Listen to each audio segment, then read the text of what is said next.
And -1 to the dice pool, yes? Yes, -1 to your dice pool.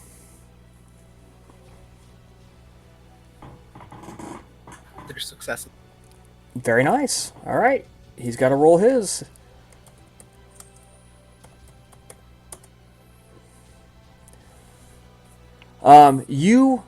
What was your command going to be?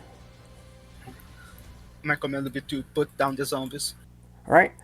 You say, "Put down the zombies," and and you see it hits him, and he kind of tenses up for a second. He looks at it and he goes, "Fuck you, bitch."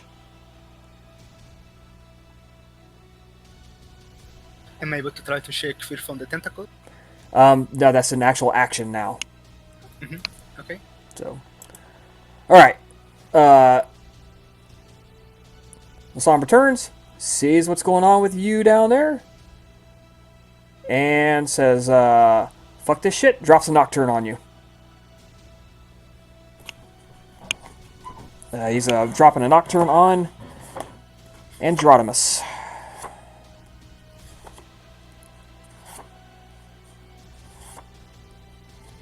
And I've always got to look this up because I can never remember if it's a dice roll or not. It is. It is manipulation plus a code at difficulty 7. Thank you.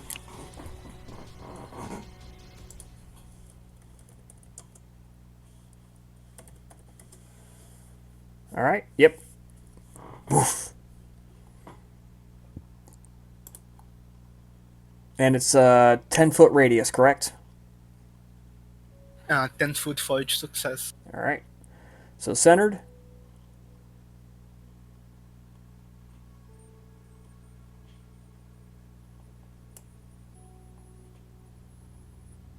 That's not quite perfect, but it'll get there.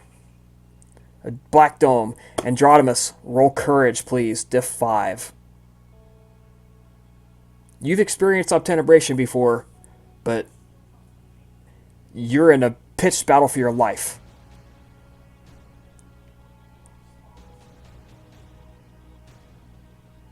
Okay, you succeed. Your horse, though, is freaking the fuck out. It's hurt bad. This thing pops up around it, sucking its blood away from it. It's cold. It's chilly. It's going to attempt to run away from battle now. Yep. Yeah, it's basically out of the question. It might go out and die. So, you need to finish this up quick so you can get to your horse and administer some care.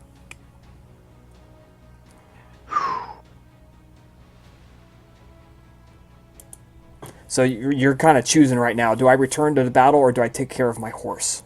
That's kind of your choice. Right, Labiena. Back to the top. You and Astartes. You've run out of the temple and you hear this clatter, clatter, clatter. And you turn to look and somebody's scaling a ladder and hopping over the wall. You see 2 or 3 of these people doing that.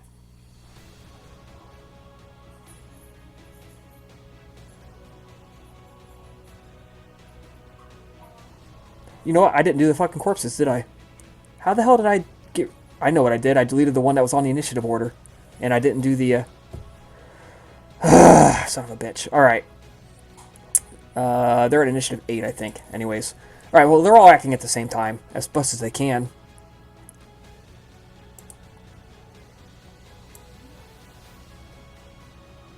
It's running into the darkness. Running into the darkness. Alright. Slash roll 1, 2, 3, 4, so 5. Albina, they hit you for 1, so 1, 2, 3, 4. 5, 6, 7.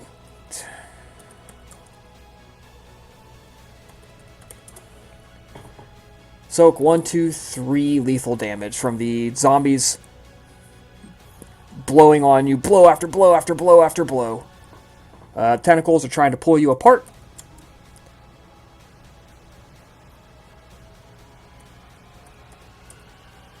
And they still have hold of you, but they twist and turn and do jack all shit to you as far as pulling you apart. All right, now we're back to the top of the round. Or no, sorry, two more on the stars or blah, blah, blah, blah, blah, blah, blah. Too many A names. Androdimus. These attacks are a diff 8. They miss. Okay. Top of the round. Labiena.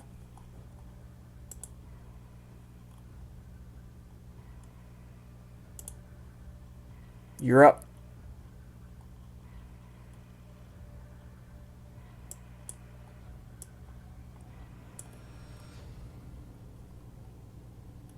Labiena? You there? Am I coming through?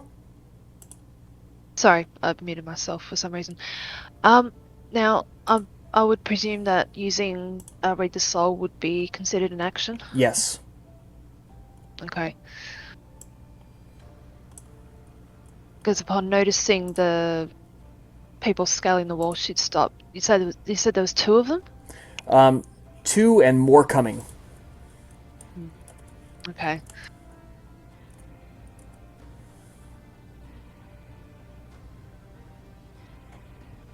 Because she figures she knows exactly where they're going.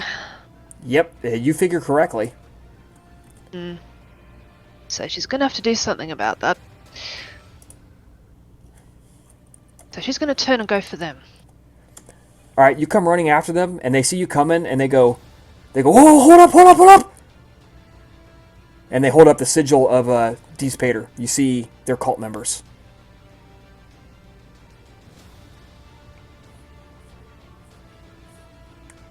Aha.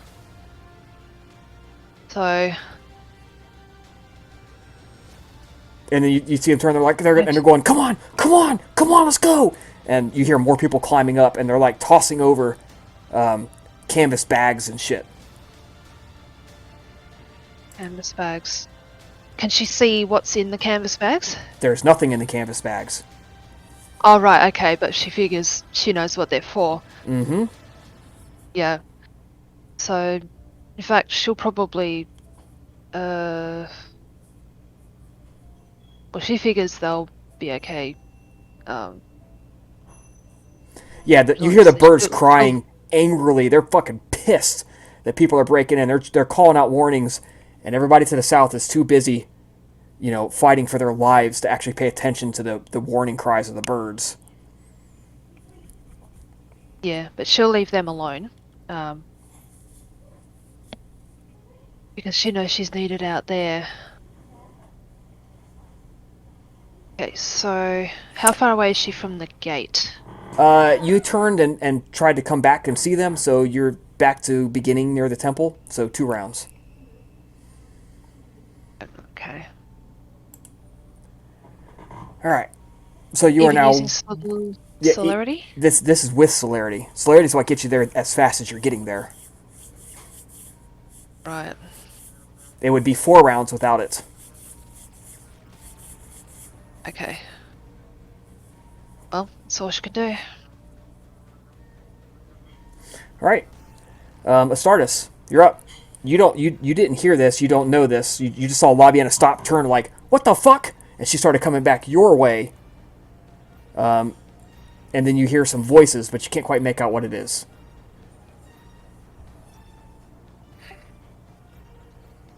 You know what? I'm gonna start heading for the gate. Okay. Fuck this shit, I'm heading for the gate.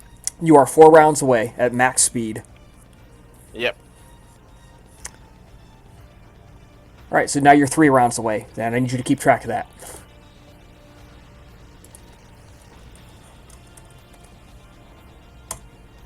Ghoul number 1 takes a slash at his master and hits. And technically he's flanked, so I need to roll 1 more dice. And I've been forgetting that. I've been forgetting the flank bonus, but that's okay. Ghouls, 4, 5, 6, 7 dice of damage.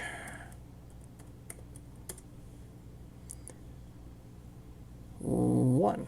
And my damage roll streak of shittiness continues. He hits the gang right on the back, just whack!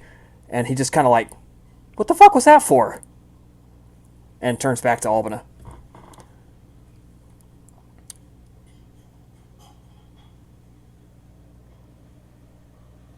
Right, so the rest are just, those ghouls they're all kind of in a holding pattern right now.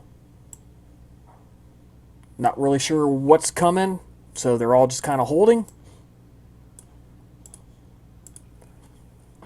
And so 4 is taking a swab at Labiena, or sorry, Albina. For 2 successes. Albina, you can try to block it. It's about all you can do. Or take it. I'm going to be taking it.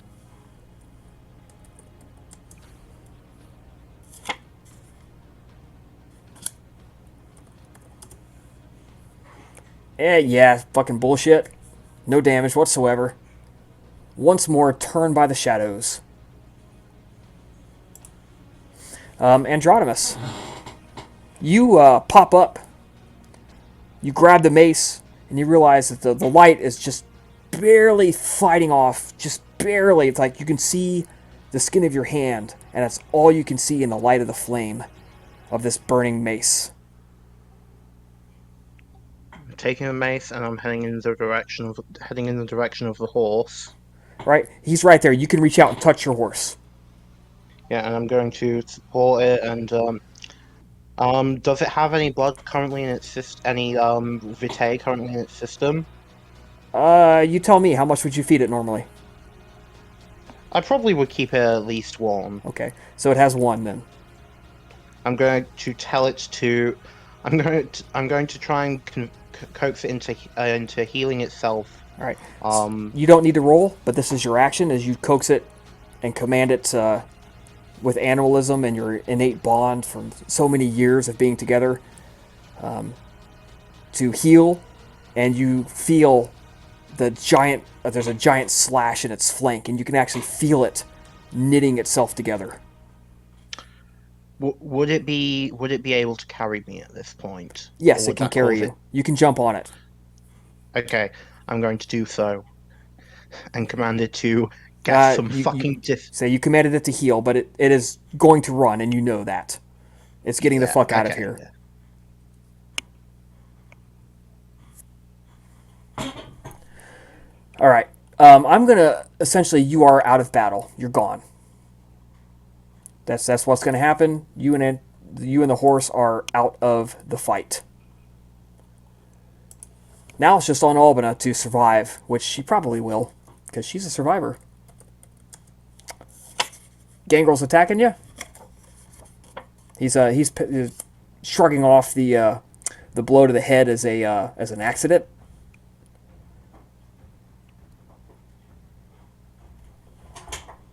We'll be trying to block with a double action. Okay, so your block is a difficulty 10, and you're at -1 dice on that.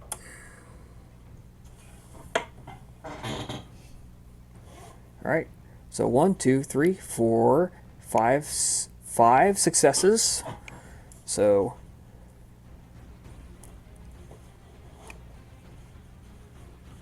6, 10, 11, 12, 13. This time he hits you hard. For 1, 2, 3, 4, 5, 6, 7 ag. I'm going to use a blood for fortitude. Wise decision. So now you get to roll your armor to soak the rest of that.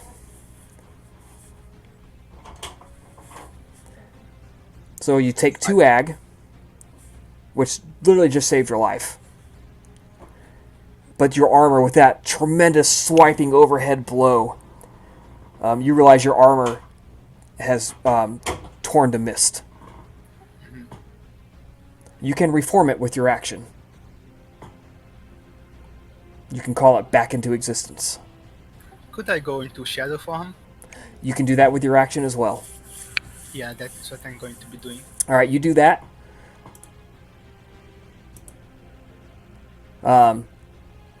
Before you finish going to shadow, the zombies get one last shot at killing you.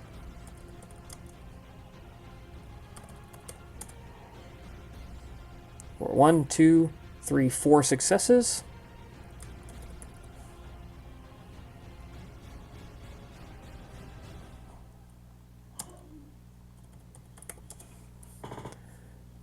So you only have to soak 3 lethal though. I think you got this. Even if you don't soak any of it, you're fine. You rolled a bunch of armor on that, I think, but it's still fine. Yes, I forgot to do the armor. You're right. But even if you didn't soak it, you were going to be okay. So yeah, you go to shadow form as you see Andradamus does not reemerge from the mist. He has gone around back behind it. You don't know where he went. You just know he did not emerge from the nocturne. You're looking around. You're surrounded. You got smashed with a giant damage. You are zombies are dogpiling you. You've got tenebration tentacles all over you. The ghouls are converging. The La Sombra's converging. It's time to get the fuck out of here. And so you do the best thing you can possibly do. Call upon the Abyss to infuse your form, and you become a 2-dimensional version of yourself and melt into shadow and begin to flit along the ground. You are now out of combat as well. They have nothing that can hurt you. And along the way, should be able to also try to create some distractions by dropping Nocturne and using Nightshades to try to keep them occupied and keeping them from giving pursuit or anything like that. But it takes them a few moments to recuperate. They have to deal with the ghoul who has seemingly been turned against them. Their necromancer is gone. You see that as you flit away, the zombies just stop. There's nothing there to destroy. They're following their last command. They stop. And it takes them a minute or so to regroup. You can use that minute to head into the cemetery or into the woods. Your choice. You can only move at a slow walking pace in this form, as you very well know. If you had to go to the woods, would she be able to, like, go to these sides, to the area that are not protected by these zombies? Yeah, yes you can. Then yeah, she's going to be doing that. So yeah, you go east or west, your choice. Sliding across the ground, undulating into the shadows of the trees. Okay, Labiena. You don't know about any of this. Neither you or Astartes. And the two of you are breaking full speed towards the gate. So it takes you... You have 1 more round for you at the gate. Astartes, you have 4 more rounds for you at the gate. No, Labiena, you reached the gate, didn't you? This round. Yeah, at the end of this round, you're at the gate. Astartes, you are lagging behind. She is blowing past you. You got about 4 more rounds. Well, actually, 3 more where rounds. would Labiena's homunculi be at this point? You tell me. I figured she would have left them when they were. I would assume they were somewhere right there along the walls. Yeah. So you reach the gate, you slam up, you put your back to the stone. You take a moment to tune in with your homunoculi to what's the status of the battle. No Andradamus. No Flavia. No dog, no barrack ball, no Albina. Just a big ball of swirling blackness. That's all you see.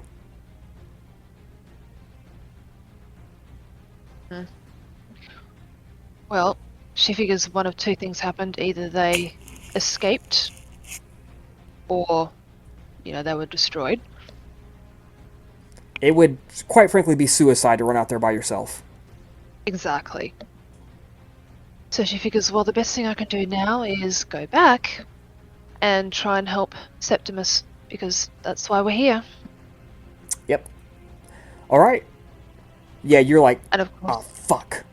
You take a minute, you're tuning in. Shit.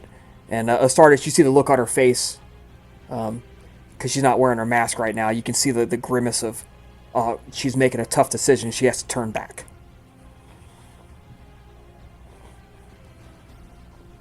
And about 30 seconds later, you see a group of about 10 guys. 10, 12 guys, you're not quite sure. They are running out of the temple, scaling ladders that they put on the inside. The canvas sacks are laden down with stuff. and Septimus is walking out behind them.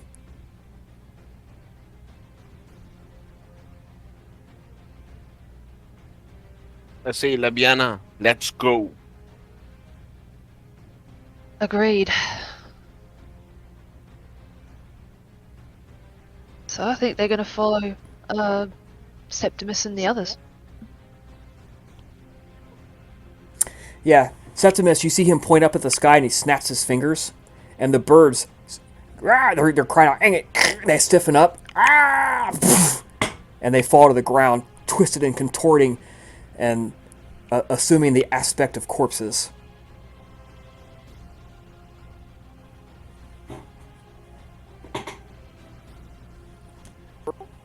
Was that Sinvoltus?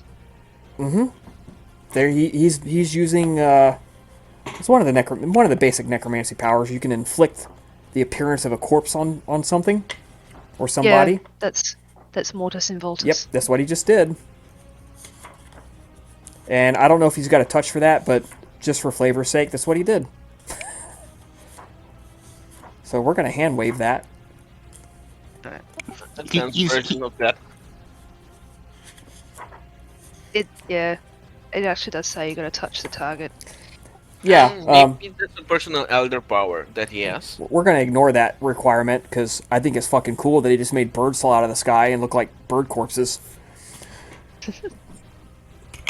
And he climbs the ladder, and the last ghoul out, you see, has lit a torch, and he tosses it inside, and stuff begins to light up. They're torching what they can't take with them. Oh, well, I was about to, sort of before climbing over the wall, she was going to ask Septimus if that was everything. Oh no, not by a long shot. But it's what he has deemed the most important that he had to take out. Because, I mean, we could have gone in there and grabbed a few more things. It's pretty obvious he had a plan.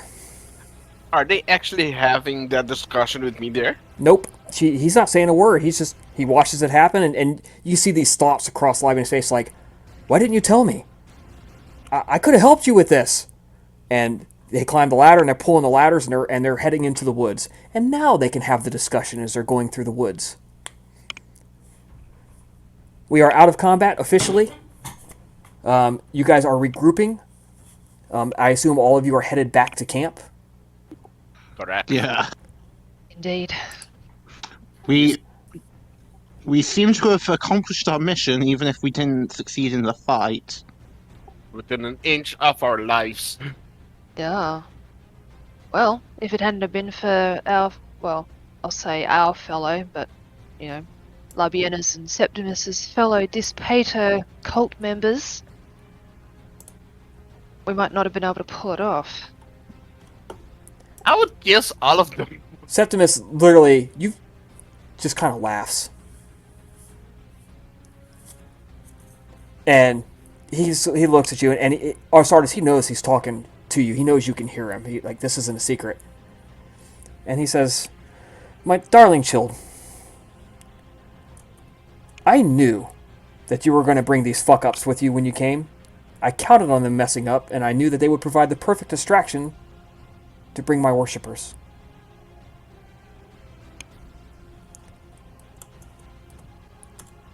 I would have hoped it had gone down without violence. But Yeah, as did I. they acted true to form, as I expected. And in their haste to reach the realm of my patron, they provided the perfect distraction to bring in those mortals who have joined me in worship. Unfortunately, I did have to trigger a failsafe to destroy the temple, but all will return to him in time."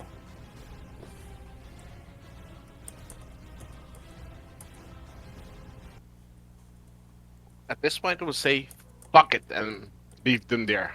I'm going by myself. Yeah, he lets you walk away. He doesn't give a shit what you do, quite frankly.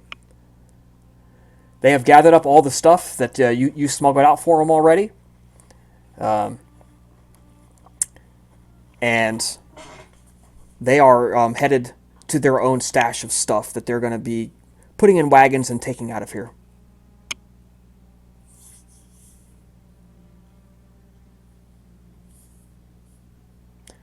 And I think that's a good time to take a short break. Let's come back in 12 minutes. How about that? Sounds good. Sounds good. Okay, and we're back. All right. So, you guys have left the battle. Some of you hurt more than others, limping, tired. Androdimus stopping to help your horse heal a little bit more. You slowly make your way back to camp. Inform Gaius and everything what went on. Septimus has broken off and he has promised to join you tomorrow night. So it's close to dawn. You have about half an hour, 15 minutes before dawn. And he has everything set up and ready. If you have any last words before the day sleep claims you. And last words for each other, or is Septimus still present? He has not left yet. He has broken off and said he would meet you tomorrow night. Okay.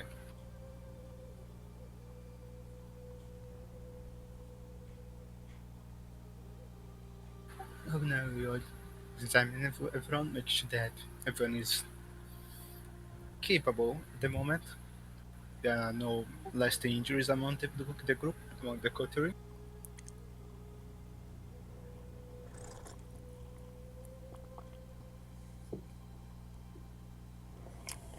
Wait a minute. Did Flavia regroup with us? Barrack Ball eventually chased her down.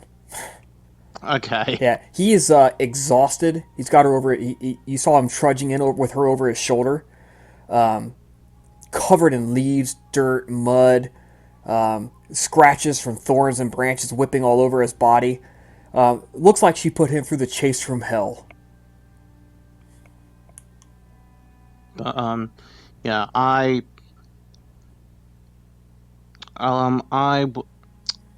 be able to manage.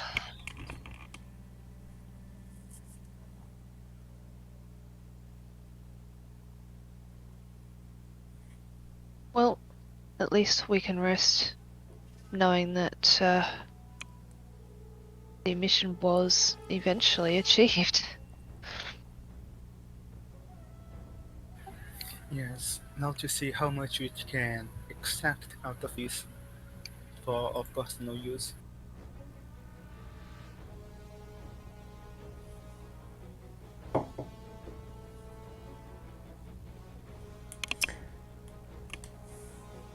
I'm sure there will be something.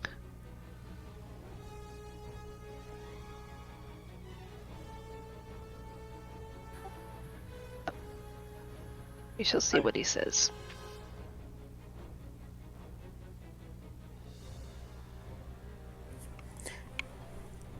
Right. You guys clamber into shelter. The day sleep claims you all. You spend a blood point when you wake up. Wounds that were unclosed last night remain unclosed.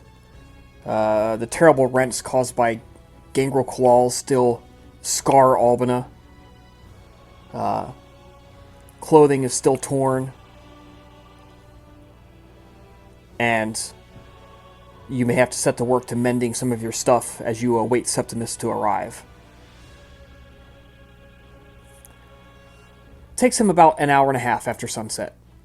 You hear wagons and a few voices, and eventually some wagons being driven by donkeys and horses come up. It's a set of 3. Septimus sits comfortably in one, and the others seem to be driven by humans, and the wagons are laden down with stuff. They're in crates and bags, so you can't quite make out everything that's in there. There are some vegetables and food supplies that are just kind of piled up in baskets. like potatoes and some fruits and vegetables, things that are just coming in for harvest. Seem to be like basic food stock supplies.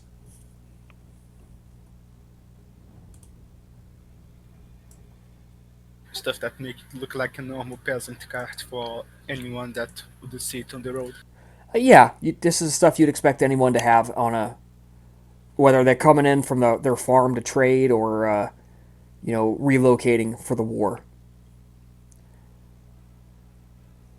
There's even a few pieces of, you think under all the bags there might be a little bit of furniture under there.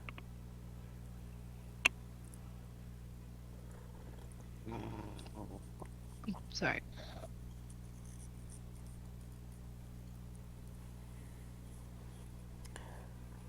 So yeah, the wagons come rumbling up. They stop when they see you guys, sitting by the side of the road, needle and thread in hand, repairing some of your clothes, and you know, Andronimus taking care of his horse. Andronimus, do you summon any animals or anything on which to feed and help your horse heal by, giving it more blood? Absolutely. Um, let's say squirrels. All right, squirrels got about the same amount of blood as a big rat, so 4 squirrels per blood point. So let's roll charisma survival to see how many I You are in the conjure up. woods, so they're plentiful.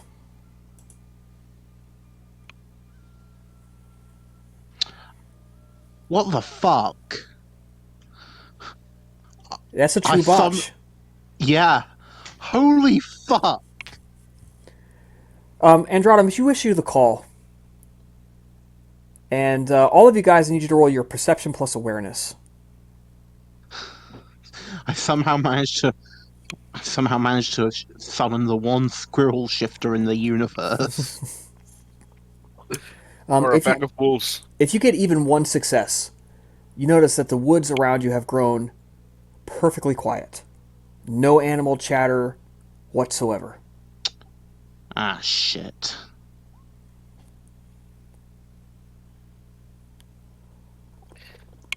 I'm on Natch. Start hiding senses to here. Nothing. There's nothing going on out there. The only thing you hear is the occasional bit of breeze whispering through the leaves.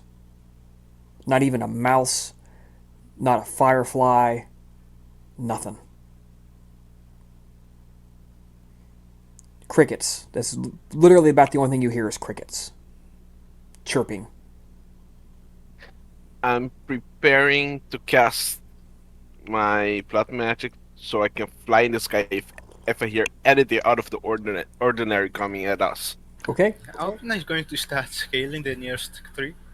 Alright, give me a dexterity and athletics roll.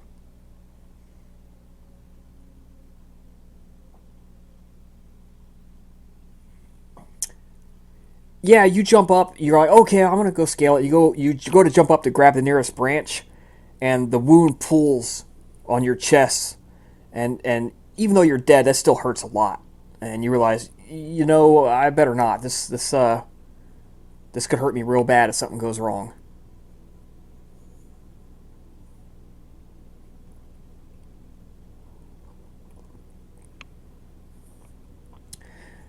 So Septimus seems unbothered by this.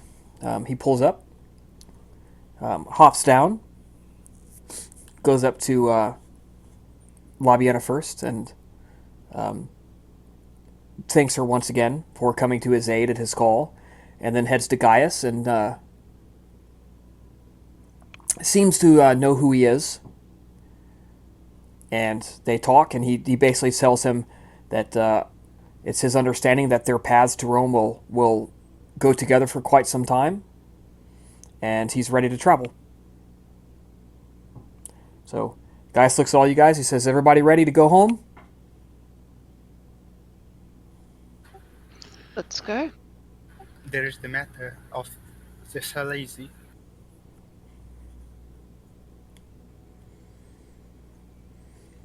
Yes, how close are we to the Selassie again? Uh, about 3 legs of your journey, so to be uh, about 10 days, 10 to 12 days, and then once you're in the mountains, per Astartes' account, time gets elastic. It's really difficult to tell once you start the journey how long it actually takes. And I start And repeating then, over and over again, we're not prepared, we're not prepared, we're not prepared. Like I'm traumatized by the experience.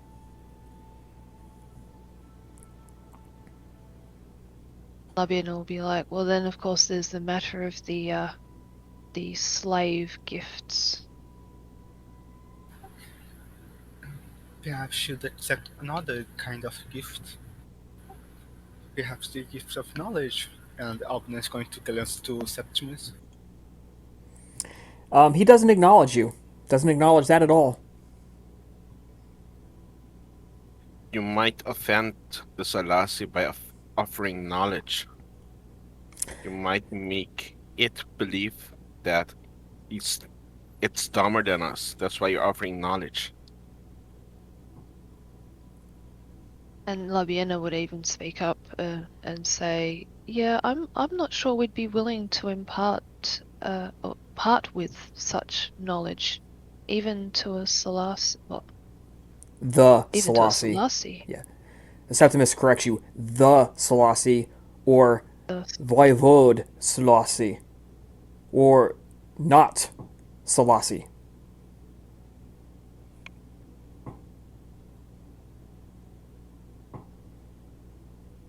Still, it's too important.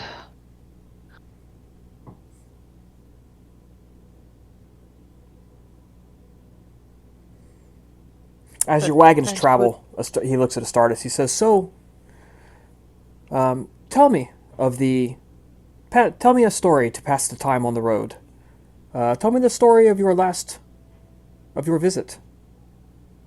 It's is both a great honor and a trial to be accorded a moment of her time, of its time."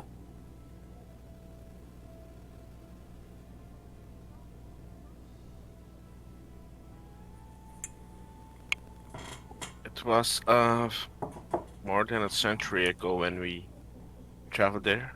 It was when I just arrived here in Rome. She was it was unlike anything I've ever experienced. Even back when I was at Alamut, I never experienced elders so cold as her. I even shudder to remember what it was like going there. So it was like she controlled the very land, the air, everything around her she controlled. She could have your life by just thinking about it. When she didn't stay very long, I was just an observer to the whole negotiations, but if I would prefer it, I would never want to go back there again, if it was me.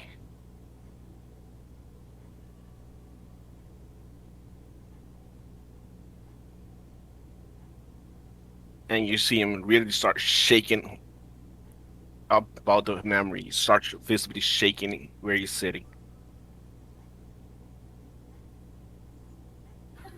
What kind of negotiations are you observing, if I may ask?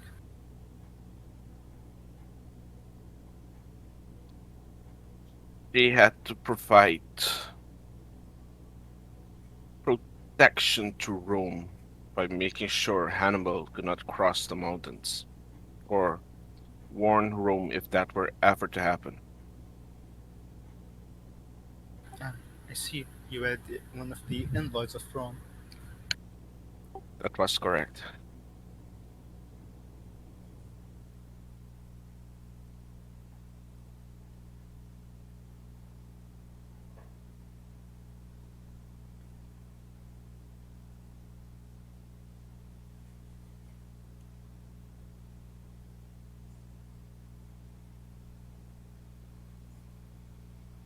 So Do you guys still want to go on that suicide trip?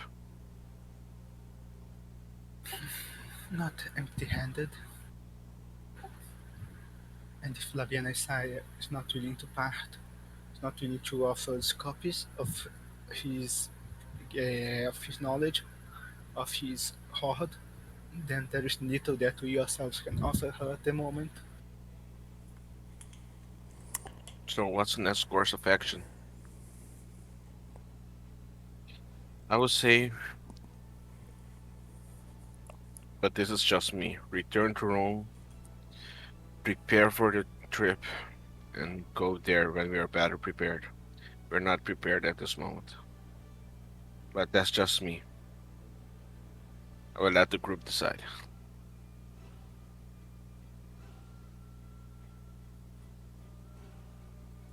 Flavia seems to shrink back. She wants no part of this conversation whatsoever. Arriving here, doing what we did, is not easy or cheap, neither in resources nor in personal time. To return empty-handed would be not just be a shame. What Well, do it it go? was the reason we secured the prison cart, was it not? Yes, but that is before all the blood and all the damage that we suffered. That is correct. Right now, we're not in any shape or form to defend ourselves well enough.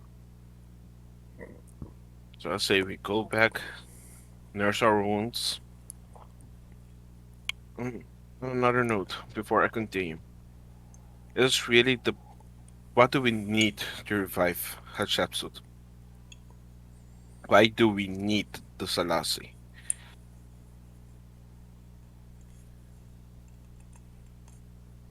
And is this question in character or out of character? In character, because I starters know that we need the Selassie for something to revive Hatshepsut, but he's not really sure what.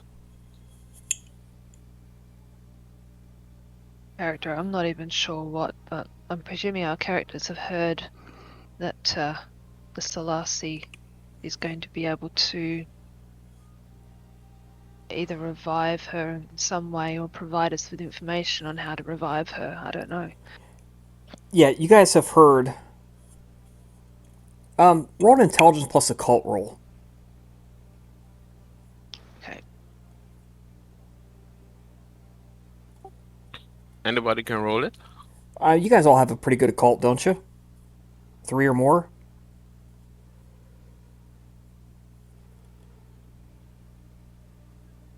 Oh yeah, I've got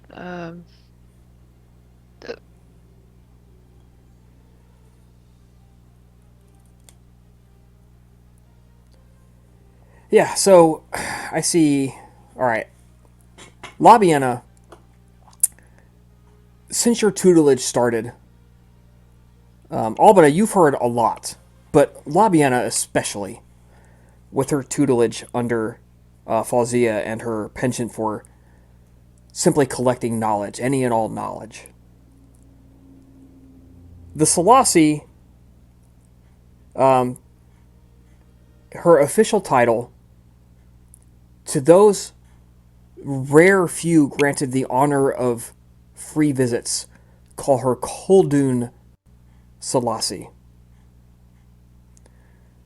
To everyone else, it is Voivode Selassie.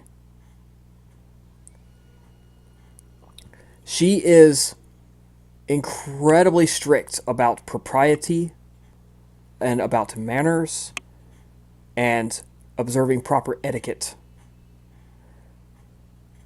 If you approach her without an invitation, that is tantamount to declaring, I'm invading your territory. So the best thing to do, from what Labiena has heard, would be to stop on the outskirts of her territory and send somebody in to secure an invitation.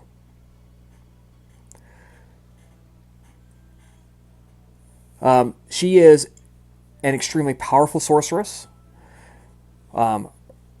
She has declared by her taking the title of Voivode, that is her declaring, "This is mine.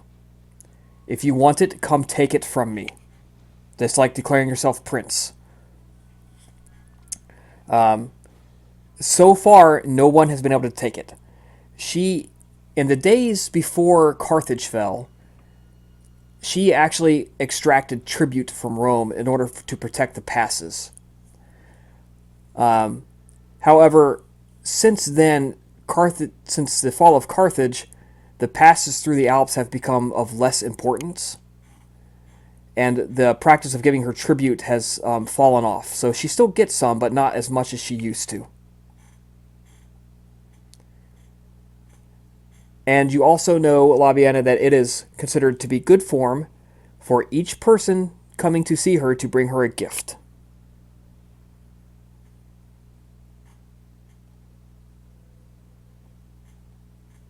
Okay.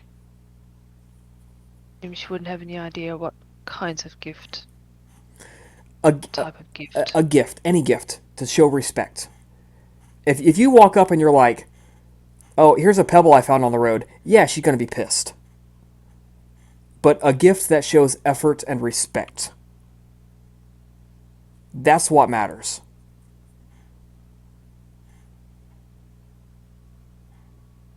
Yeah. So she would. So, so hypothetically, if like some random beggar managed to make his way and presented his last coin, it would be of weight simply for being his last. If it was his last and he felt he would die without it, that would be very good, actually. That would be considered a very respectful gift. That he's literally offering his life as respect. If Jeff Bezos showed up and wrote her a check for $1 million, she'd spit in his face. If he rolled up and offered her half his company, that would be respectful. You know what I mean? It's a matter of scale. It's a scale thing.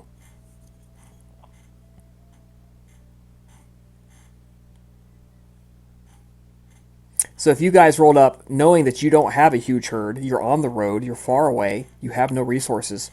If you rolled up with some slaves and money and stuff from that you've picked up along the road, yeah, probably.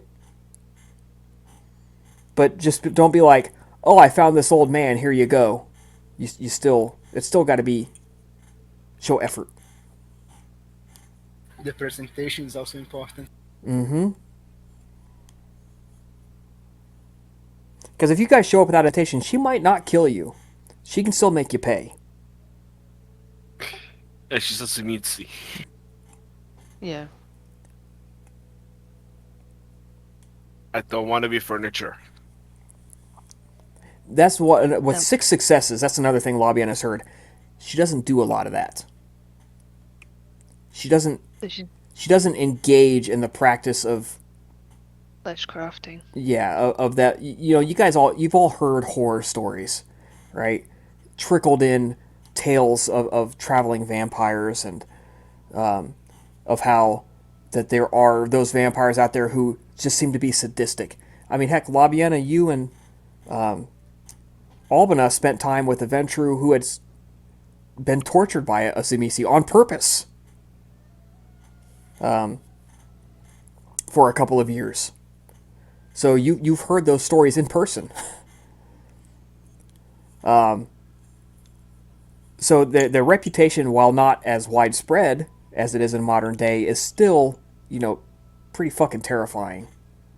But she doesn't do that. She's a sorceress. She's not a flesh shaper. Which is not to say that sorcery can be not be as horrifying as the flesh shape, if not perhaps more so. Yeah. I mean, she's Viovode of the Alps. So you guys are going to roll up to Camillus and spit in his face? I don't think so. Same thing.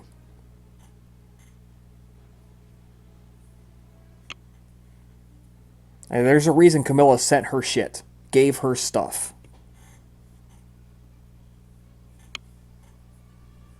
She is the Alps.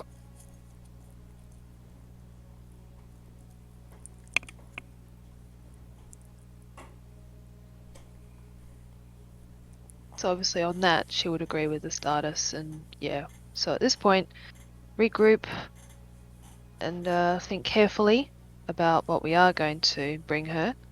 And so long as we follow the proper etiquette, I think we should be okay. Mark 2 blood points off for me. A couple nights goes by, and Gaia signals that you guys are approaching the first rest stop, the real big rest stop. But in your conversations, you had marked a couple of villages to explore these options, and he indicates that you're coming up on one. So you guys come up, you roll up, it's nighttime, it's pretty dark out. Weather's so-so, mostly cloudy, but the moon peeks through. It's a half moon. So all perception rolls are at +1 difficulty. Sight-based stuff. So it's pretty cloudy. There's a half moon out. You roll up. It's a basic village. It's got a rudimentary fence around it. More to keep livestock in or out than to, this isn't going to stop a determined force of people. It'll slow them down at best.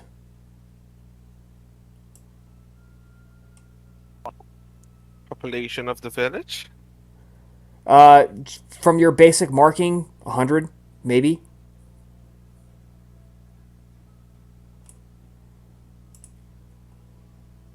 Small families.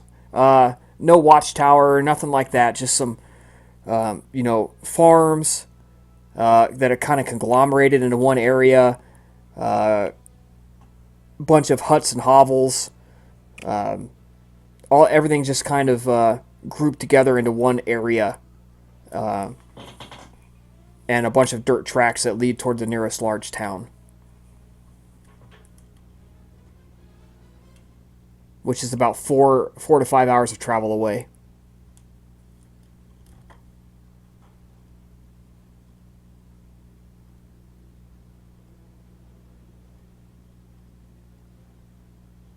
Look at the others. What are we gonna do? I need to feed. I also need Yes. to feed. Gonna need to feed a lot. Agreed. But given the size of the town, I think a top-up might be... But we'll see what we can do here. And if we need to, we can top up some more at the next place. I'm going to attempt the conjuring scroll thing again to get my blood. Okay. Yeah, you notice that there was no attack or anything. His efforts literally drove all the animals away the last time he attempted this. Okay, that's much better. Yeah, so you're off in the woods just a hair, and Andronimus wanders away, and you hear this high-pitched and suddenly the leaves begin to shake, and first one squirrel pops up, then another. About 30 of them begin to run down from the trees and approach Andronimus. And How many? I descend upon and I. Well, the question really is more: how many can I snag up before the rest get wise and run away? You're going to get minimum 6. 9. So you get 9. 9 of them. You slam 9 of them. Boom, boom, boom, boom, boom. How many days have we been traveling back, by the way? 3. Okay. So I said 4 is 1 blood, so you got 2 blood points out of that. Respectable.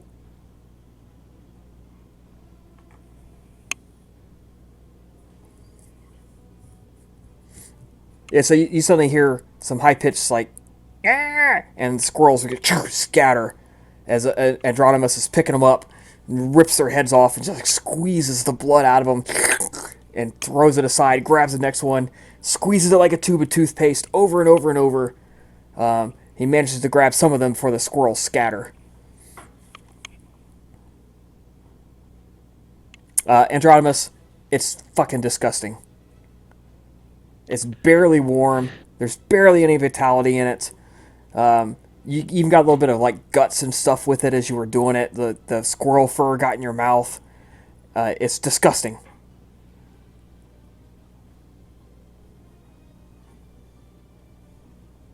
And Septimus watches it all with an amused smile.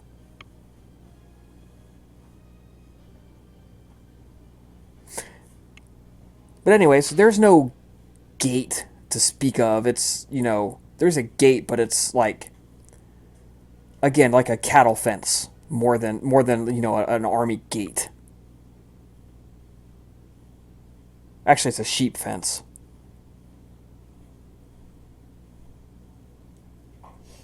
So what would you guys like to do? Head forth and conquer, or bypass? How how desperate are some of us? Yeah, someone have blood pool right now. Yes, same. Labiena might hold back though. Okay, well, so for those of you guys who are hunting, first up, I would like you to make dexterity stealth checks to approach at quiet. If you are using obfuscate 1, you get an extra dice for stealth. And Actually, did you say- if you're using any power that boosts your stealth, so if you're using your obtenebration to do it, same thing. I look at Alvina, so it's just the two of us. You want to stick together? I was thinking I'm gonna use obfuscate, and she's gonna use obtenebration. We stick together and go inside the house. Okay. Sounds good. So there's gonna be 2 dice. Yeah. So Astartes, you make the roll. Add plus 2 dice. Standard diff, right? Yep. Standard diff. You said there was 3 days until the next major town, right? 1 day. 1 day. Yep. Fair enough. All right. Then T. Astartes and Labiena take off, creeping along the tree line, make their way to the fence. They peek over the top right where they were at. There's a sheep pen, so this would be a very bad place to go over. So they start making their way, creeping along the fence line. Creep, creep, creep, creep, creep, creep. You come to a clear area where they've got some extra cut wood and firewood stacked and things like that. You can hop over pretty easily, and you're in the village. Just that quick. I'm actually looking for. Do you know the last house on the outskirts of this village? Something like that. Right. Somewhere we can get in, get out quickly without much chance of being seen. All right, well, you didn't do a lot of scouting, but you're about halfway around it. It's roughly circular, not quite fully circular. So you make your way to what you would think would be the most isolated house. It's not quite connected with all the rest. It looks like it's pretty shitty. There's some pigs and stuff. Like you can see evidence of pigs that are kept in the area. It's not 100% perfect, but it's about what the best you're going to be able to get.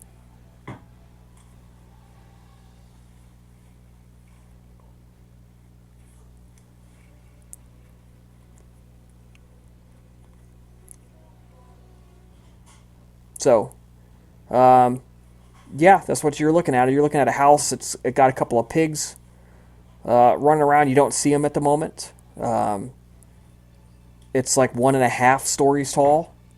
Probably your kind of standard loft build where you dig in the ground a little bit and store stuff. make a rudimentary cellar, and then layer a floor on top of that, and then you have a loft where people will sleep, and then like it's just like one or two rooms on the ground floor. At this moment, I look at Albina, ladies first. She gives him a slight smirk. How gentle of you. Force you step forward to try the door, trying to see if the door has been. There is a lock on the door. There is. It's a simple piece of wood slat that's just kind of like there to keep it from banging around. Um, can it be opened from the outside? Yeah. Give me a dexterity plus legerdemain check at difficulty 3.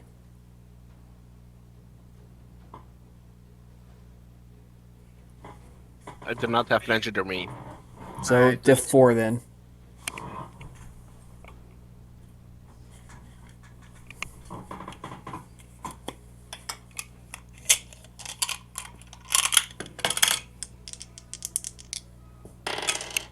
Want me to do it? All right. So you stick your dagger in there, and you try to pick the thing up, and there must be a knot or something. It just doesn't want to come free. I shake my head and step back. And at that moment, I also use the silence of death to silence any noise that we're making. I figured you had it up the whole time, except for when you had to talk, and you shrink it down. Okay. Seeing Astarte is failing, Abner's going to roll her eyes and she's going to move in to push him aside by the shoulder before giving her a try to undoing the lock. Right, same thing. Dex plus legerdemain at difficulty 3. Not comp. It's literally just a slat of wood that's there. All right, yeah. You stick your point of your. You got a long dagger. You stick it through the wood slat. You jam it upwards, and you feel the wood give way, and you just slide that little wood plank up, and it falls off. Of course, you don't hear it because of the silence of the death, but you feel the weight disappear from your knife. She's going to open the door. Right? You push the door open. The first thing you notice is a couple of pigs laying on the floor. There are 2 sleeping figures, and there is a loft, and you can hear light snoring coming from the loft.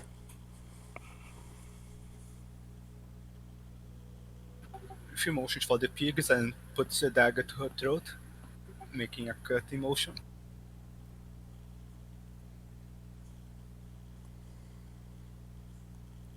Right? Do it. Proceed. I proceed. So we're gonna kill the pigs, right? Try to cut the neck so they're sleeping. All right, so I shake my head no, and I point at the room with the people inside. As if saying, let's go straight for the people. She nods. Proceeds to start making her way over to where the sound of the the sights of the sleeping people Right. are. you walk inside. You and Astartes both walk in. Immediately, all sound ceases. Quiet. Nothing. How many people do we see? You see 2 on the ground floor, and now you no longer hear any snoring coming from the top. There's a little ladder. The 2 of you are actually tall enough to reach up and grab the loft and pull yourself up into it. You don't even need the ladder. I just put my head through just to see if how many people are there up there.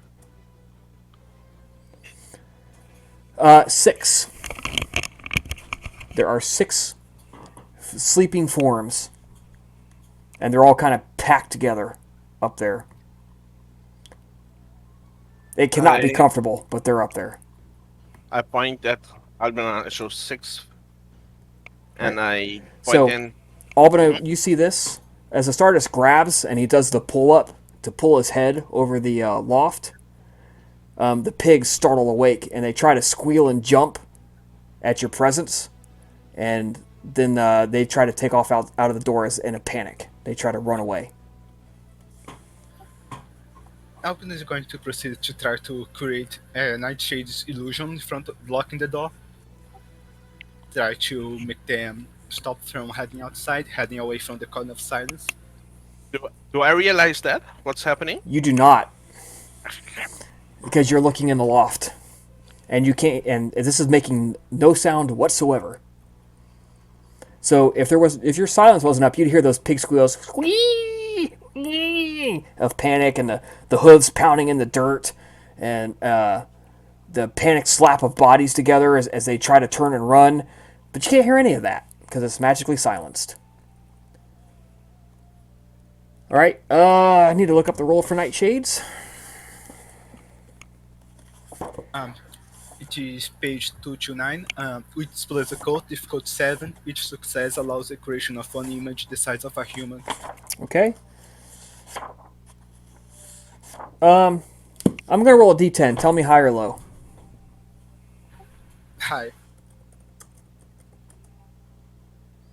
Fuck. Okay. One of the pigs gets out, and before your nightshades spring into life, and the other one kind of rears back in panic at this shadowy form that just appeared in front of it, because it's a stupid pig, and it seems trapped. It's trapped between predator and predator, so it's going bonkers. It is inevitably, within another couple of seconds, going to wake up the people by just running into them. She's going to quickly try to tackle the pig that's running around. No roll required. You jump on top of it. Boom! It goes down. You're on top of it. Knife at the ready to administer the coup de grace. Yes. Yep. You do hear the other pig as it exits the cone squealing and running away in a panic. And it's going to wake up other animals, so you got to work fast. I dive for the body, one of them, and train it right, because I'm remembering one of the first lessons that I learned when I was interviewing the Road of Sin, Ancona. Yep. And I need to feed right now. I need a lot, so I'm going to take what I can get. So I'm going to drain it dry. Yep. I need you to make a conviction or conscience roll. I think you're on conviction, right? Correct. Yep.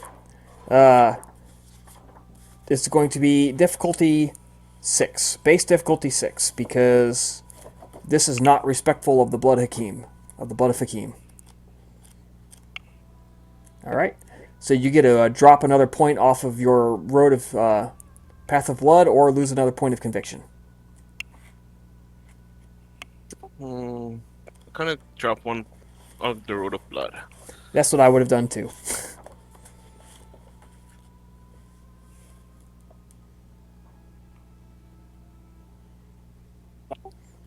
So I take 10 blood points then.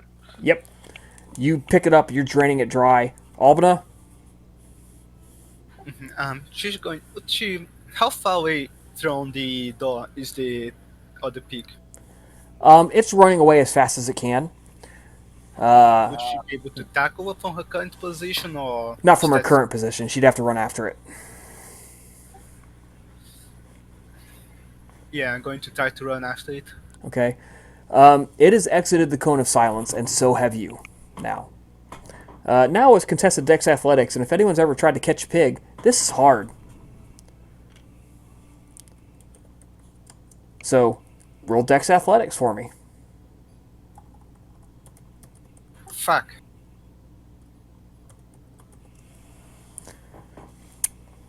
That's okay, it botched. Yes, it did. It rolled a 1, a 2, a 1, a 4, and a 1.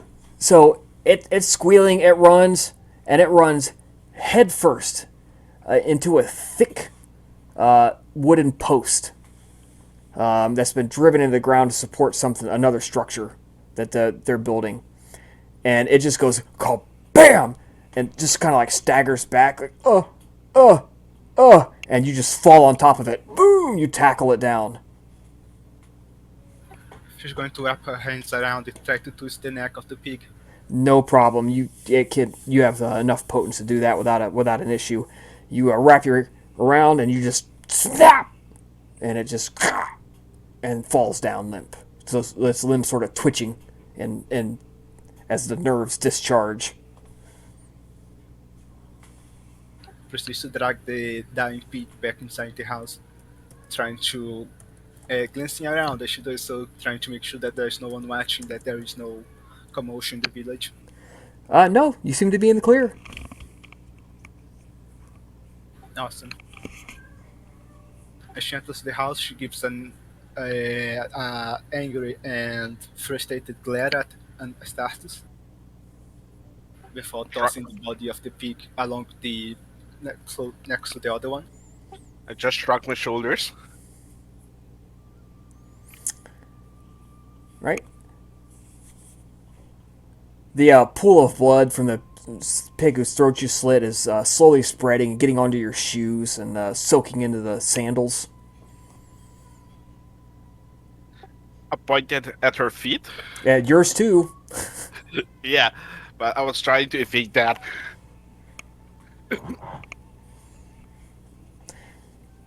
Right. So, Albina, you feast. Yes, on the sleeping humans. Right. So you have each drunk one of the humans dry. They were both adults, and you gain 10 blood points apiece.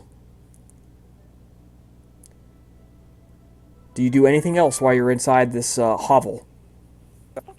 I'm ready to leave. I pointed the door.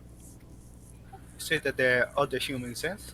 Yes, they are in the like a loft, kind of packed in there like sardines in a can. And there appear to be about 6 of them.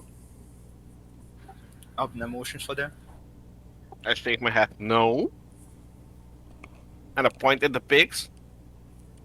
And pointed the door. Let's go out. Unfortunately, Not staying in. pig blood will not support either one of you.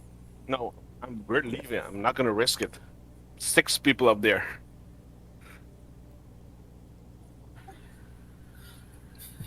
Albina sighs and the emotions again more emphatically.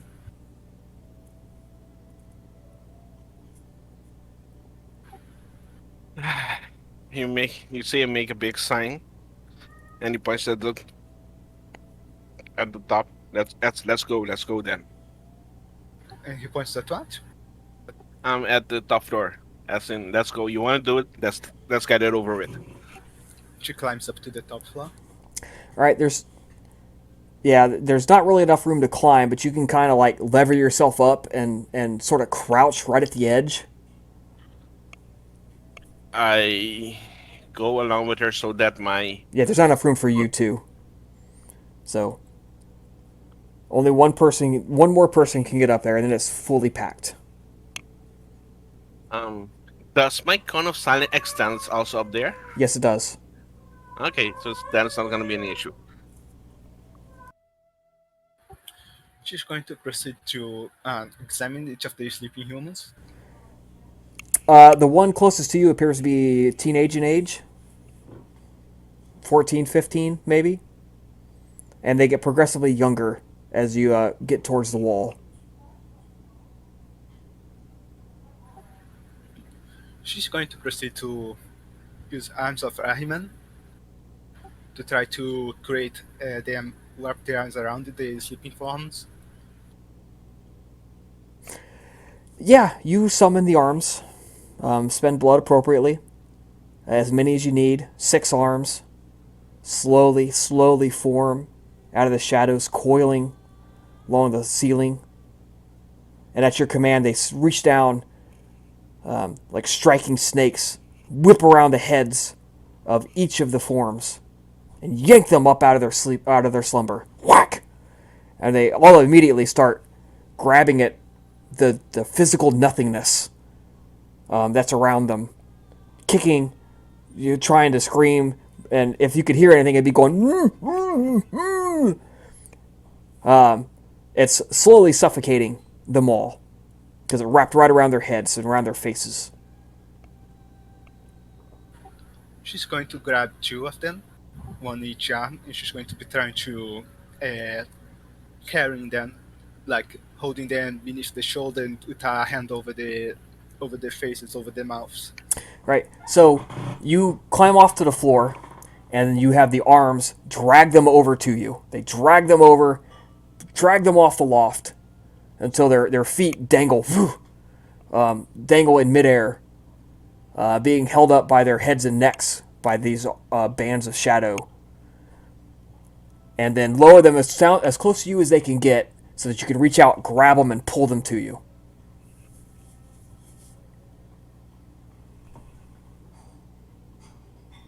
She's going to be, as she grabs them, holds them close to her, she's going to smile to Astartes and makes a motion outside.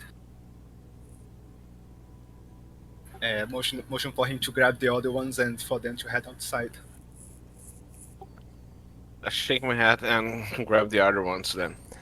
All right. So you can grab two more. That leaves two young kids, for maybe 3 years of age and 2 years of age, or 3 years of age and 1 year of age, and if you don't stop them within the next couple of seconds, they're going to die of suffocation.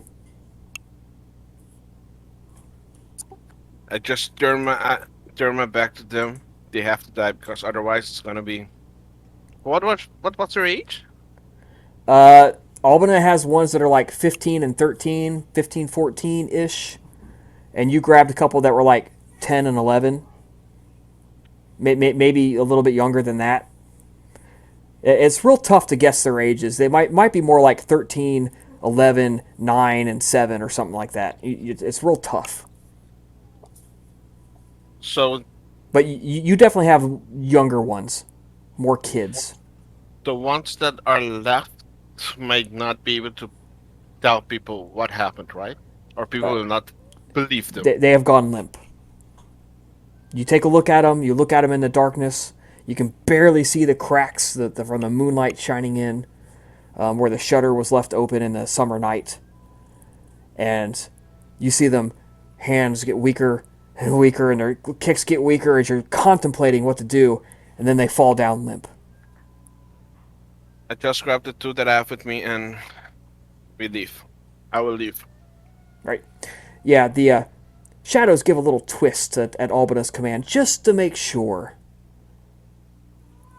She's going to have the tentacles bring them over to her so that she can bite into them. Okay. You get 6 more total blood points out of them. That puts me to full. All right. So you guys exit with 4 hostages.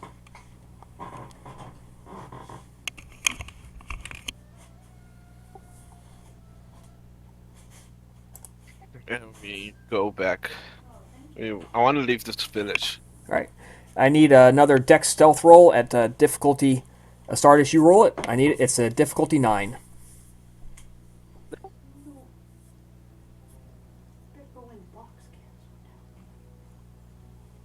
I'm gonna spend a willpower. Okay, you can do that.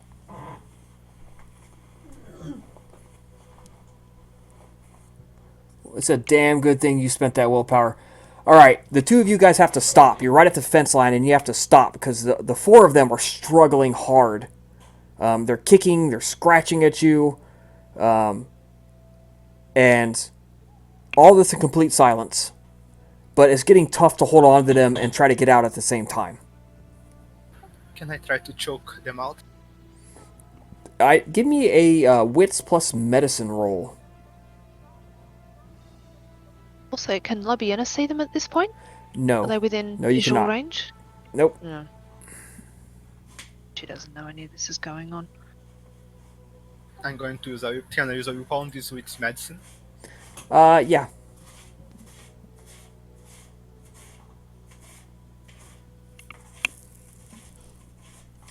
Fuck. Pick a number 1 to 4. I'm going to pick up 2. Okay.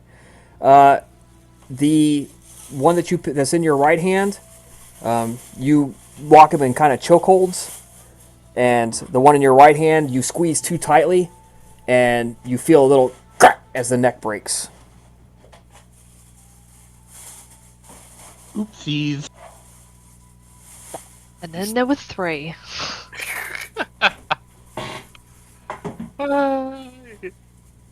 That just inspires the rest to fight harder as they see their sibling go limp in your arms, and the head kind of lolls and the tongue comes out.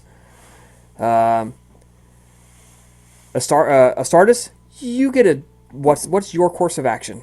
All gonna try to choke him out and did not quite succeed. What's your strategy?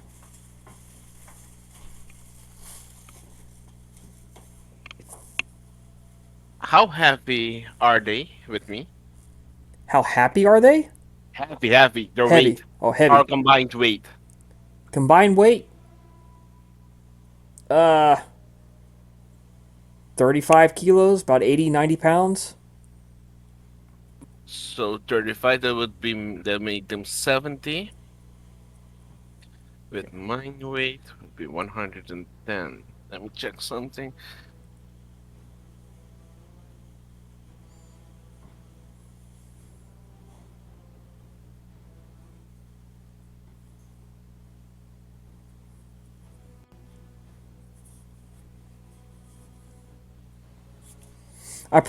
Somebody's going to listen to this in years in the future, and they're going to go, "Kids don't weigh that little. You just severely underestimated their weight." I'm like, yeah, I did. Okay.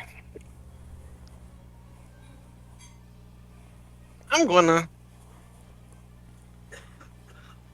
What I'm gonna do? I'm gonna throw shop 1 to Alvina and try to motion, see if she can understand me, if she can make her arms come back, the arms of Abyss, and hold the kids while I go over the wall and to pick up the kids again. Roll wits plus performance. This is gonna be fun. We're playing charades. Roll interpretive dance. Good luck. Yeah, this is difficulty 6.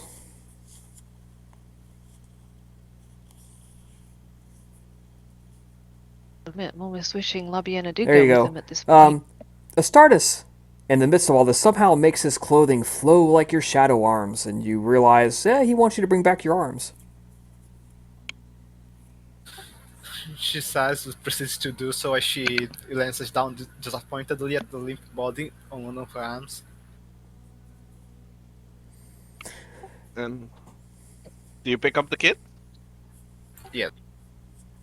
Okay, so I'm gonna use my movement up the mine so I can fly over the wall. Is the wall high or can I just jump over? It's like waist high. Okay, I'm gonna just jump over and have her bring the kids to me. And how far are we from the others? About 5 minutes walk. Okay. I'm not so sure, but if Albina leaves, does the arms of Abyss stay or do they dissipate? They go away. She has to correct. keep spending blood to maintain them when she's not in the area. So right now we have 3. And Albina is strong enough to hold 2 of them and I can hold 1. Mm-hmm. Okay, so then fuck it. I tell Albina, I show Albina to see if she will drain the one that died, and we just bring the 3 with us. All right.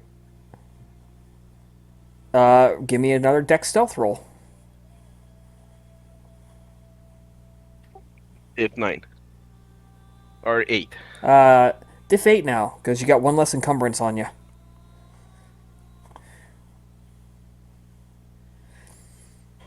No, you hop the fence. You get to where you're straddling it, and the one that you're trying to like balance yourself with the one hand and hold on to the kid with the other one, and Albina's hands are full, keeping the kids from getting away, and the one kid like just bites your hand, just bares teeth, bites your hand as hard as it can, and you're cursing yourself, Hakeem, damn it! Ah, you stupid kids! Ah! And you can't quite get over the fence because your clothing got stuck, and you're kind of perched there precariously. And Albana's trying not to laugh at your predicament. Do I still have the kid with me? Yeah. I had bought him. All right. Give me a dex brawl and no, strength brawl. Give me a strength brawl roll, and then we'll roll damage.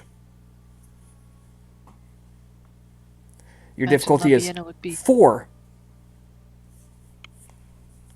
Vienna would be face palming at this. Yeah. All right. Roll your damage. Straight up strength roll.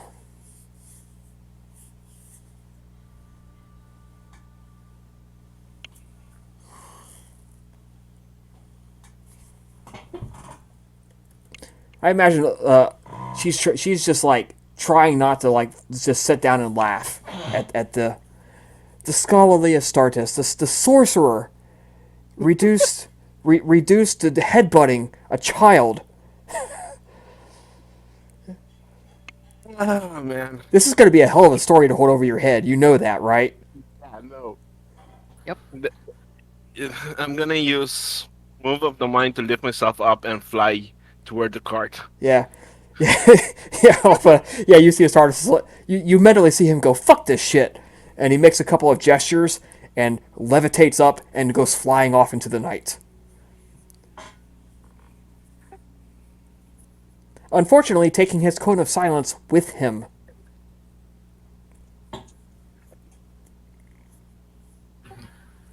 Abner needs to now hold the mouth of the cage shut.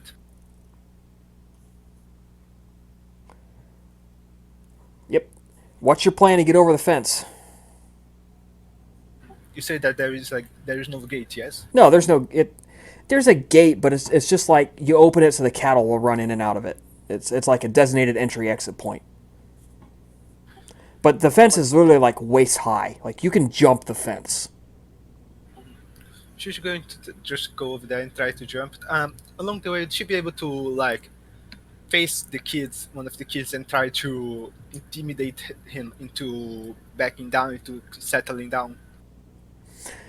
Yeah, give me a charisma intimidation roll. Plus 3 dice.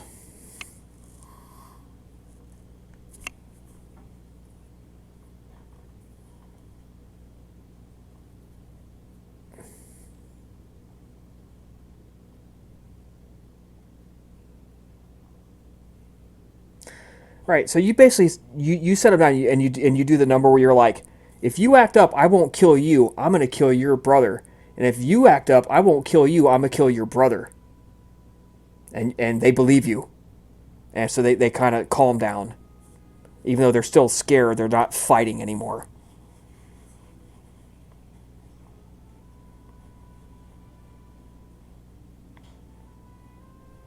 With their newfound obedience, she proceeds to continue drag them over to the gate and jump over it. Well, like I said, you don't need to go through the gate. You can literally just hop over the fence. Oh, okay, the fence. Yeah. It's not the palisade that is on the No. It's like waist high. It's this is literally just like a farming village that everyone kind of started living together for protection. So yeah, that's it. Astartes has flown away with his prey.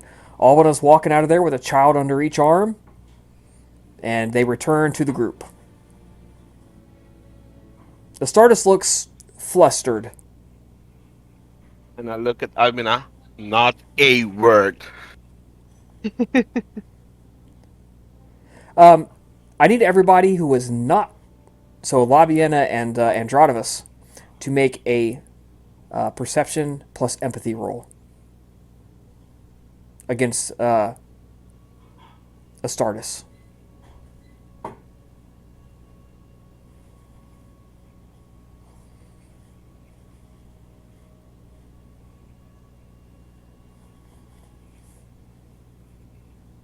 Nice.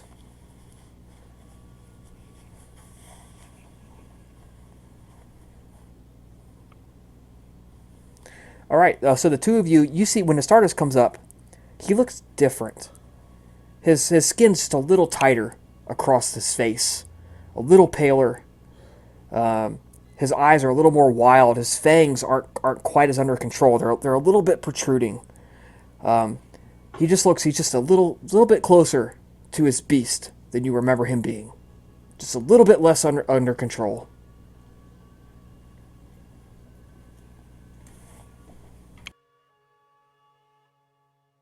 Labiena sees this, turns to Androdimus.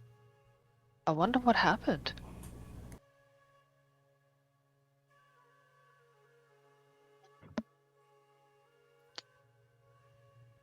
Also noticing the kids that they've dragged back. I think I can hazard a guess. I drop the kid at Labiena's feet and walk to a corner of the camp when I'm alone, where I'm alone.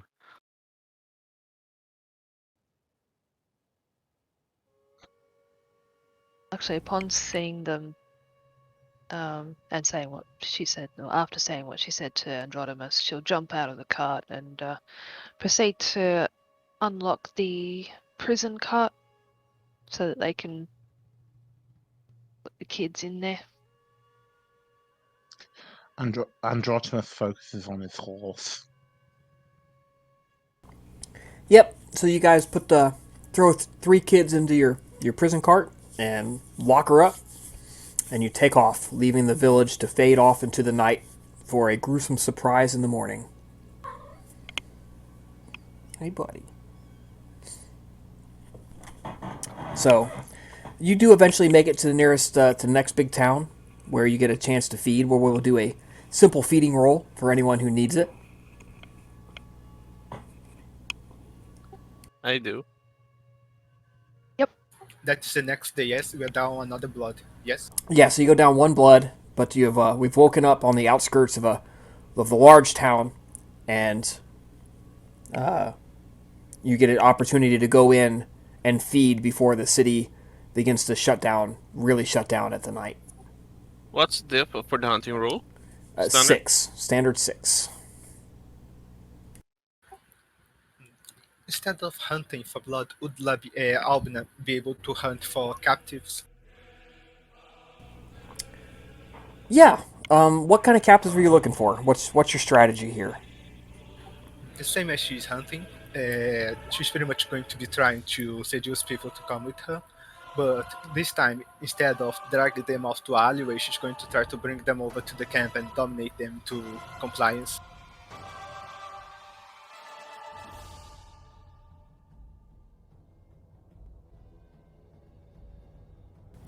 All right. So, Alban, I need 2 rolls from you. One is going to be a charisma plus appearance.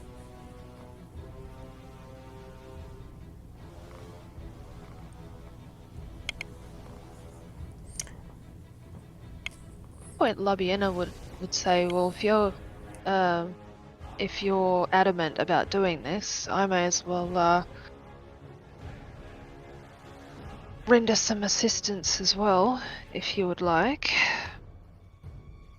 Perhaps I can target another household and secure some more. That would be appreciated. Not sure Yeah. if the... So, Albana, you have to abandon your strategy, and Astartes seems to be hogging all of your attention.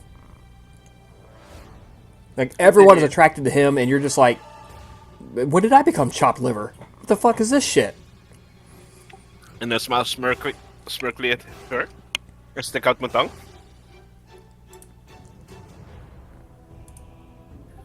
Would the striking looks specialty applies or appearance? Unfortunately, he got 7 freaking successes.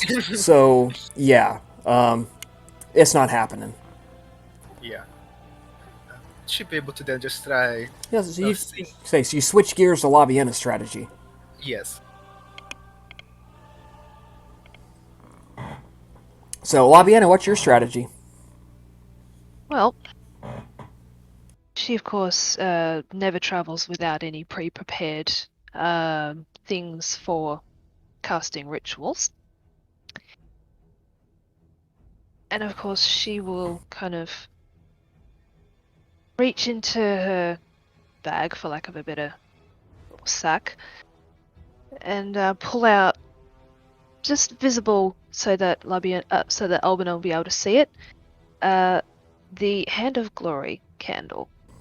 Okay, yeah, it's partially used, but it's still good enough for what you need. Do both of you have legerdemain?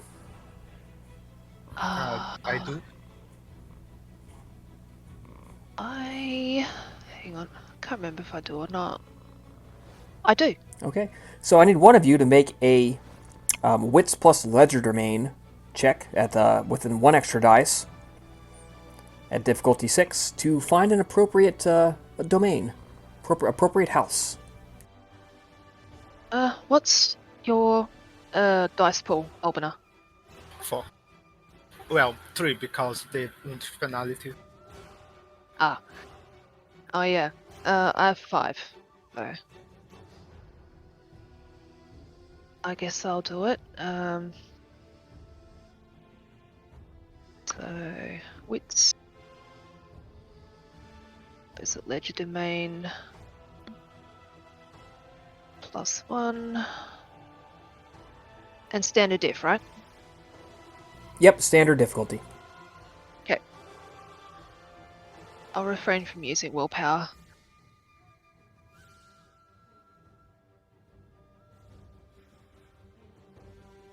It takes you longer than you would have liked. You can't really find a good spot to set up, but you do eventually find, after more time than you really wanted to spend, a building that's kind of set off from the rest, and you could see there's a couple of candles or lamps or something that was burning in a window, so you know there's people in it.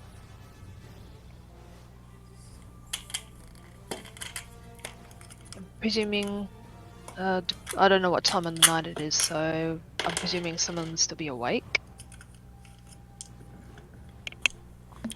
Yeah, so you wait until this will put them to sleep if they're awake, and it'll send them into a deeper sleep if they're already asleep. Yeah.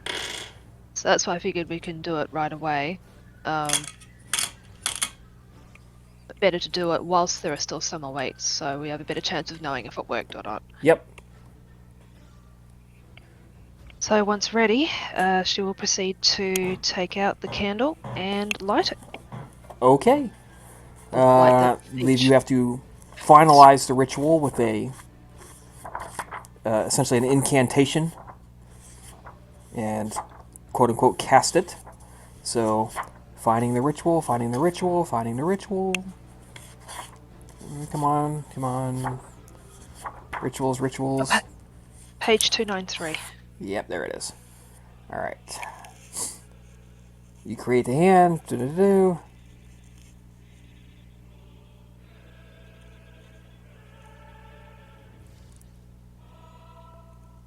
Alright, when the Hand of Glory is lit within 50 paces of any home, all mortal residents therein will fall into a deep slumber or stay asleep and unable to be roused. Alright.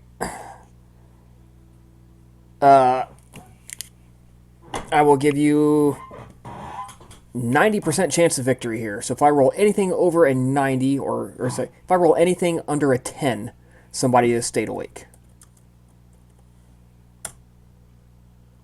I know I should have said anything over a 90. Alright, so... one finger curls down, indicating that one person has remained awake inside the house. Do I catch up to them at this point, or No, you are essentially indulged in a glorious orgy of feeding at the moment.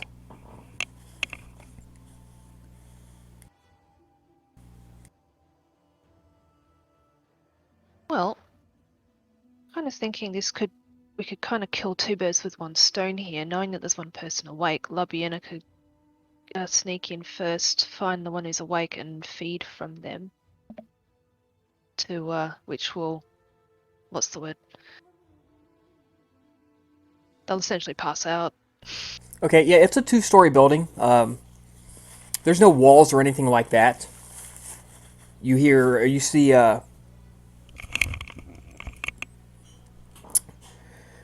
You see a single lamp uh, in the windows. Give me a perception alertness roll. I assume you're using auspex, so Indeed.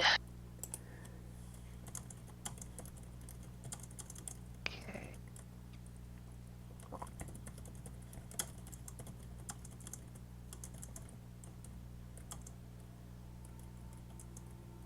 On difficulty, if I recall.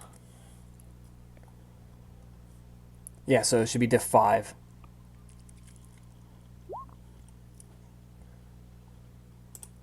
Ah, perfect. Yeah, you see a head look up in the window with the candle, and then look back down. The shoulders kind of move. It looks like he's writing something or reading something. So it would appear the only person to still be awake is up on the second floor by a window.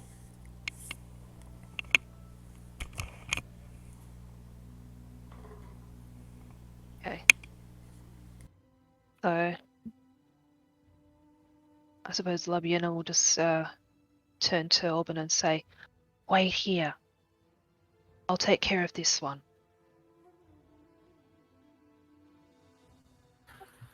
That gives her a nod of acknowledgement. All right, Dex stealth roll to get in. Diff 4. Okay, Dex stealth.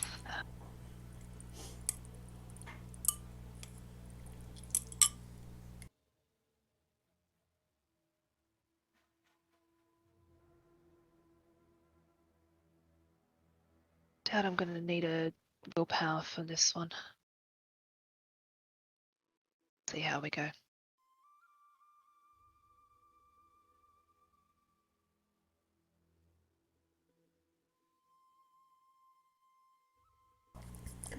Yeah, you find a side door that was unlocked. As you open the door, there's a servant that is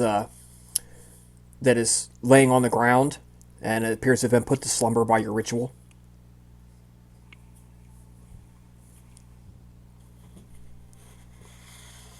But you're inside. He's then gonna proceed to sneak up the stairs. Okay, you walk up the stairs, find a place. You head up. You see a little bit of dim light leaking out of the room. The door is open. You have passed several people asleep.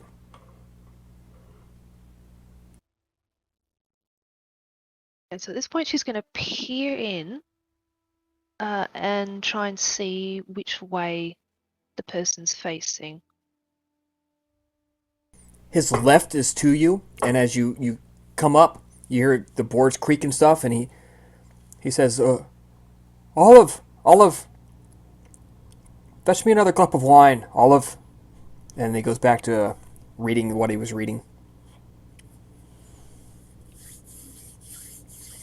Gives her an idea, actually. At this point, she can pretend to be Olive. Would she have passed or noticed any bottles of wine? Like, I don't know if she would have passed the kitchen, no doubt, Yep, so to yep. speak. It's pretty standard house layout. You've been in these before.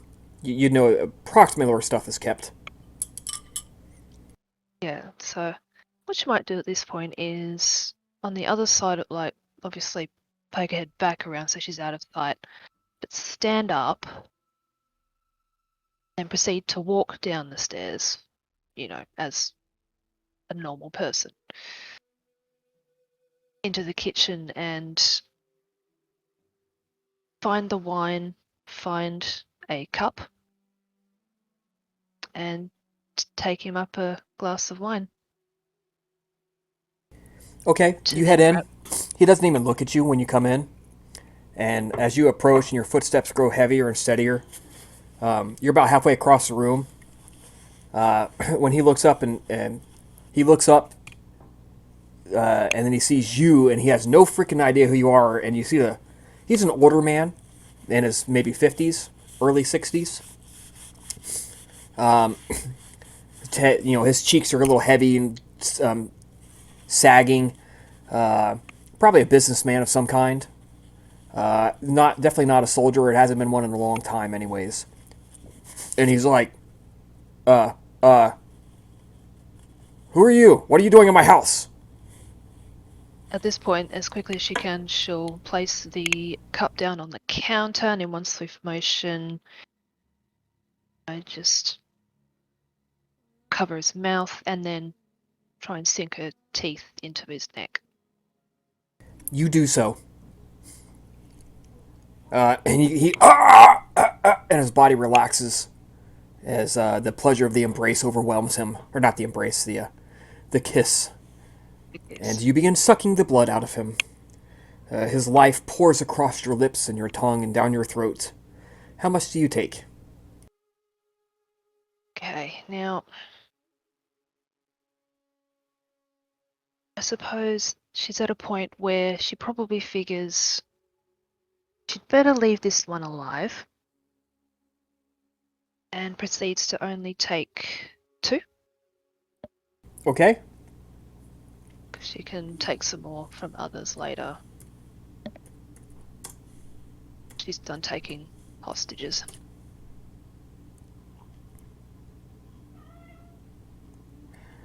All right. He's still conscious. You let him go, and he's like, what did you do? What did you do to me?"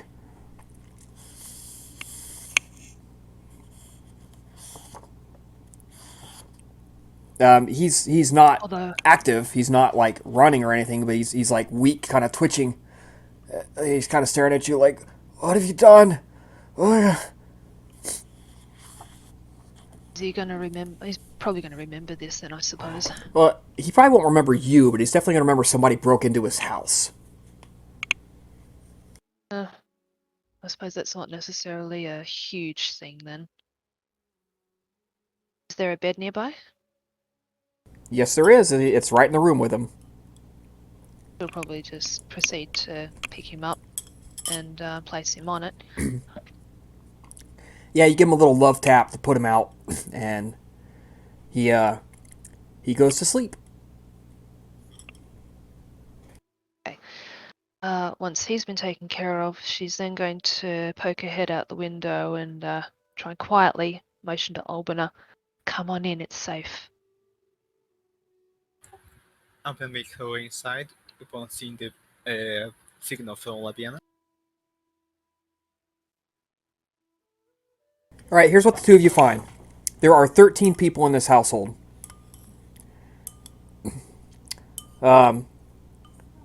There is an assortment of jewelry, silvered cups, some nice like platters, some things like that you could take if you wanted to. You don't see any like bags of gold or anything like that laying around. There are some assorted coin, but nothing of consequence.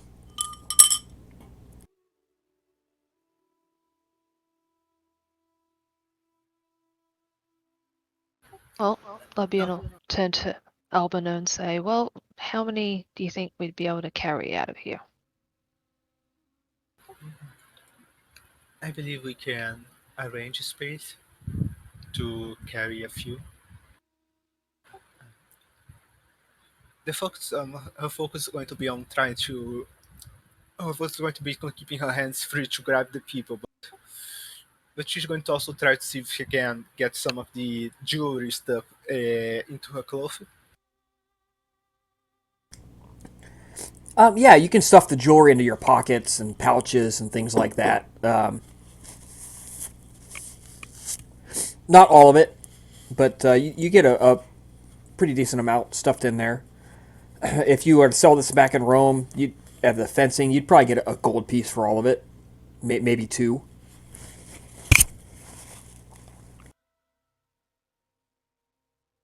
Of course, that's selling it to the fence, so really it's probably worth somewhere between 5 and 10. Her focus would be to. Her idea would be to bring it as part of the gift for the Salais. You can certainly do that. You want to write that down. 6 gold points worth of jewelry. 6 gold pieces worth of jewelry.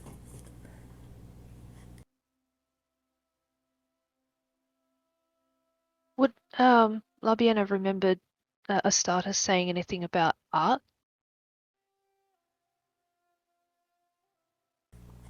Or the Yeah, you Selassie? remember that he told you that the only physical structure that he saw was a single wooden cabin. It doesn't appear that she has much use for art. Okay.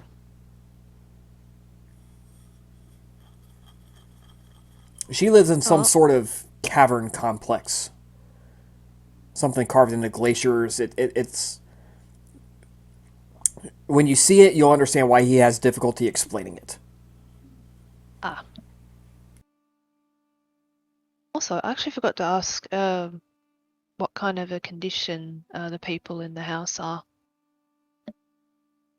6 servants, 7 family members, varying in age from grandfather, grandmother, down to about 7 or 8 years old. Relatively healthy? Yep, relatively healthy. Nice. This Well, this guy was Labiena's a gonna. businessman. He could afford to feed his family.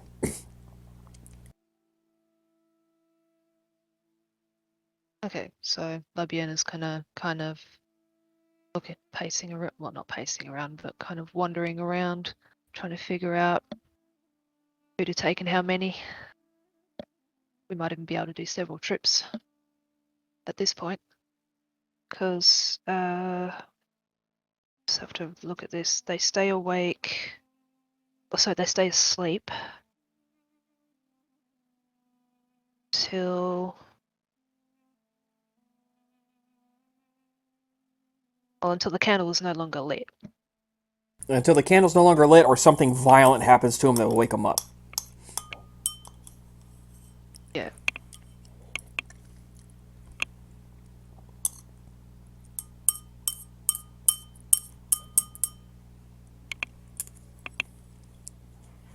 Yeah, so One of how you long could would we send stay somebody to then? go bring a wagon, and you could, cart them all away at the same time.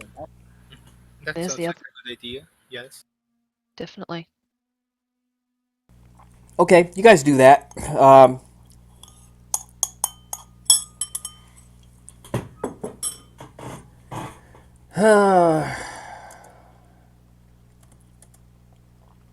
You fit 5 people on the cart.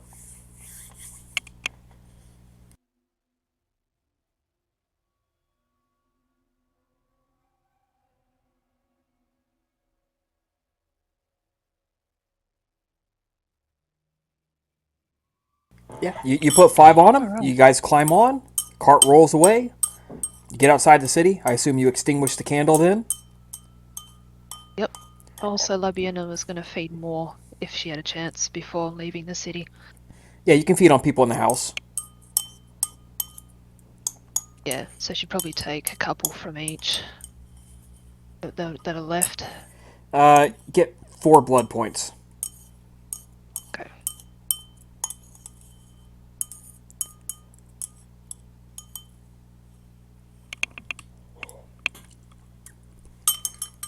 And then what? Done for the time there.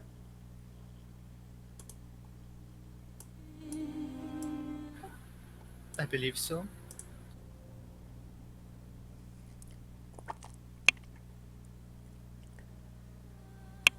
All right, you throw them in the makeshift prison cart. So you now have 8 prisoners. You will now have to start dipping into Astartes' money to feed them and keep them somewhat healthy as you travel.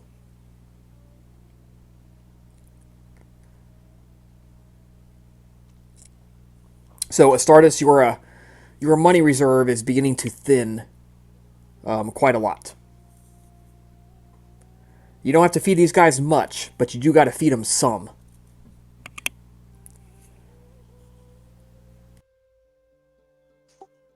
Okay. The Next leg of the trip.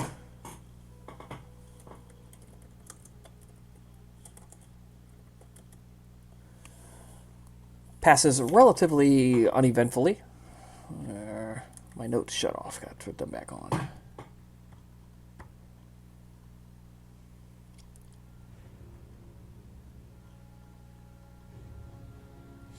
Yeah. Passes pretty uneventfully. You notice there was a couple of like bandits that you think were following you, and given the size of the forces at your command, they peeled off and decided not to attack you.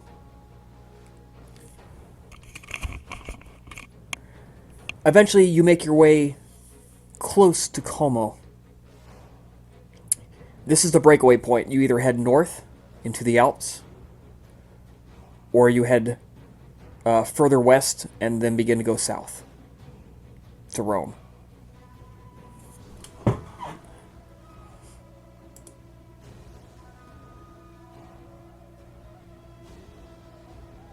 Shall do this by voting. Well, I suppose we have to decide whether we have enough to warrant gifts for the Selassie.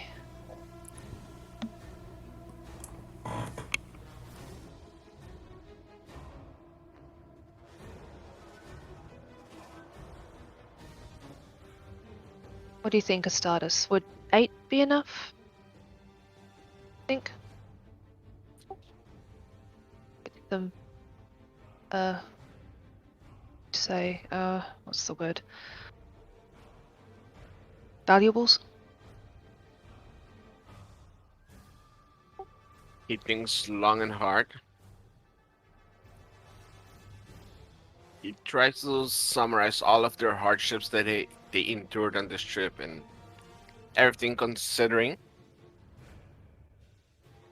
Does he, out of character, can he make a roll to see if this was enough? If the last Selassie will accept this gift? Intelligence plus etiquette, difficulty 6. Okay.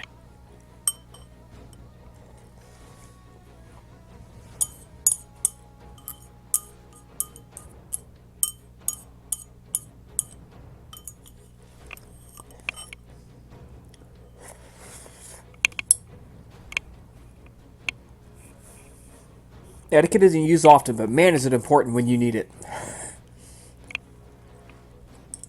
Thank God I'm a diplomat. Yeah. Yeah, you think this would be acceptable as gift / tribute. Septimus has already indicated he will not go and see her, and Gaius has said he would prefer to stay behind as well. So, 8 as a gift is pretty good. It's pretty good. We are giving her everything that we have collected on this trip. The only thing you have left to do is secure an invitation. Yes.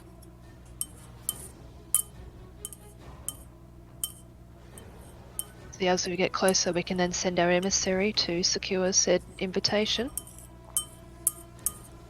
And then everything should be in place. The question is who to send. Sending a servant might be seen as an insult, but going one of us there ourselves might be seen as intrusion and invasion. Albina, roll a wits plus etiquette roll. Well, I believe we have a ghoul with us, do we not?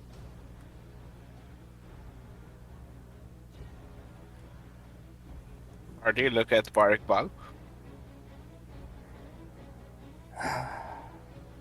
Okay. Can I make that roll? Yeah, well, I had Albina roll it because she said something that was wrong. But yeah, Astartes, you can make the roll to pick up her mistake.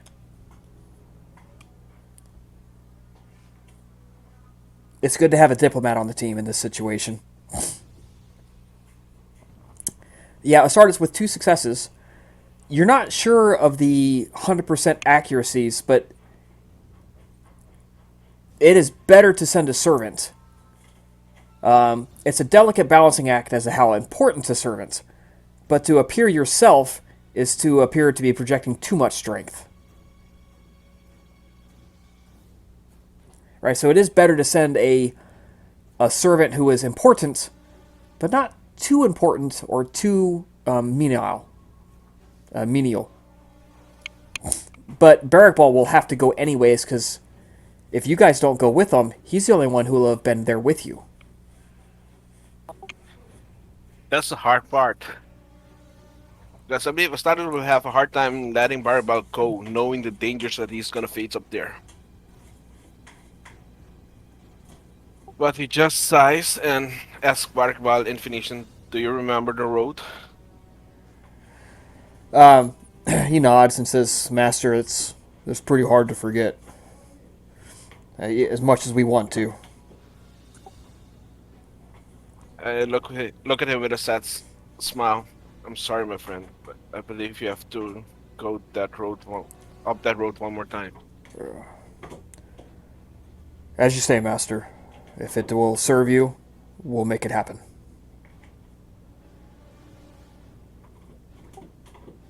Look at the rest. Okay, Barbal will go.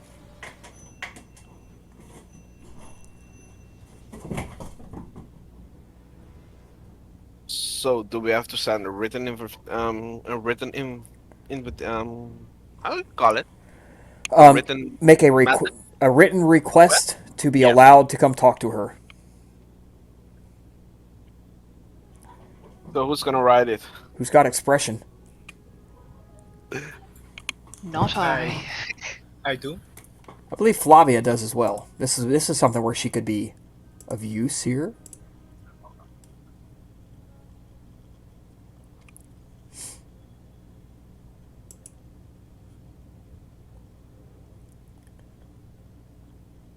She's got pretty good expression. She writes plays and shit for a living. As a matter of fact, I didn't realize Labiena does have 2 dots of expression. Yeah, Flavia speaks up. She's like, I'm so sorry. I feel so bad for not being there for you and for relying on you so much.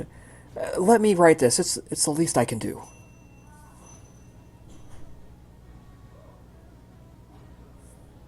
If you feel confident in doing so, then go ahead.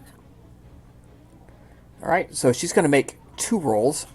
She's going to roll she's going to roll a wits plus etiquette, and then she's going to roll a wits plus expression. Can I help her with the etiquette roll by explaining what I know about the Selassie, the proper procedures and stuff like that? Yeah, so that'll give her an extra dice.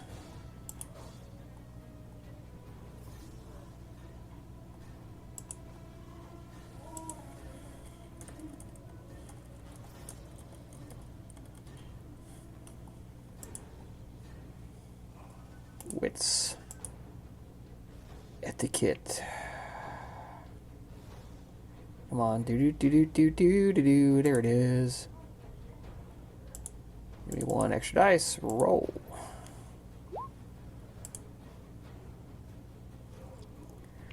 Oh yeah, she nails the line out perfectly. The writing, the phrasing, or she's got the procedure of it. Now she has to add. Come on.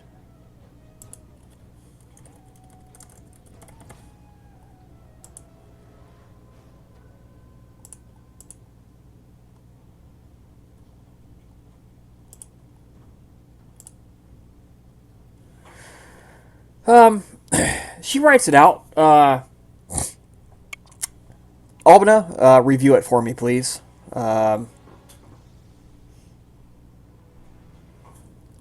Wits plus expression. Proofread it, check it, make suggestions. Yeah, she's gonna rewrite that according to your feedback. And this time, much better.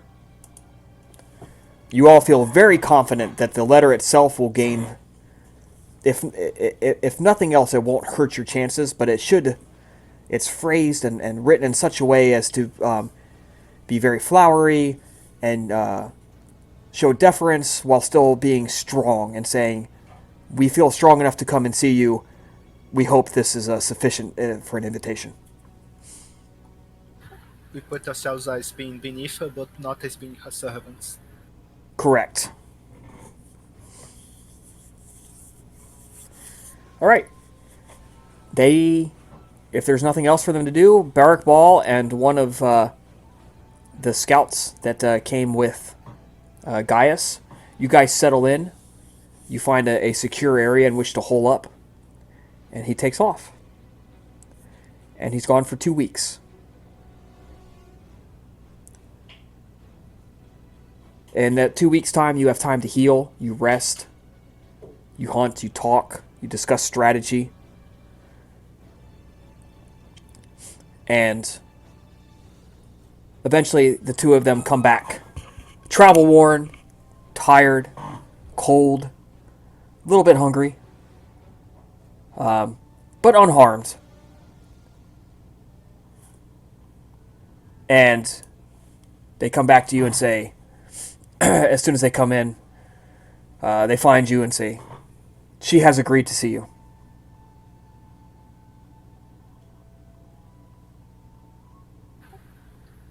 A most pleasant answer.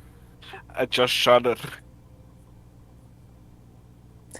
Yeah, Astartes, you look at Barrack Ball, you look him right in the eye, and he's got a little bit of a wild look to his eyes, like, this was not a pleasant journey.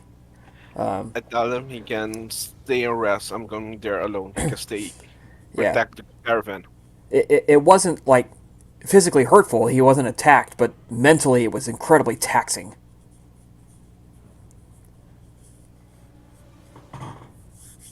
Okay, you guys head into the wilderness.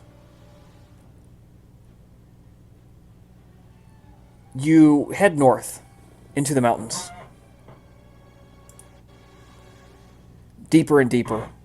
Up trails, down into valleys, winding your way past communities of farmers and sheep herders, and they get smaller and smaller and smaller.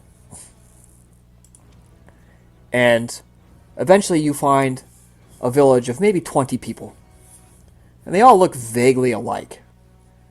And Astartes, you remember this as being the real jumping off point. This is where the trail begins. From here on in, things get strange and difficult. I look at the rest of the coterie. Are you guys sure you want to go forth? Because after this, there's no turning back. Steel your minds and be prepared. We already requested an invitation.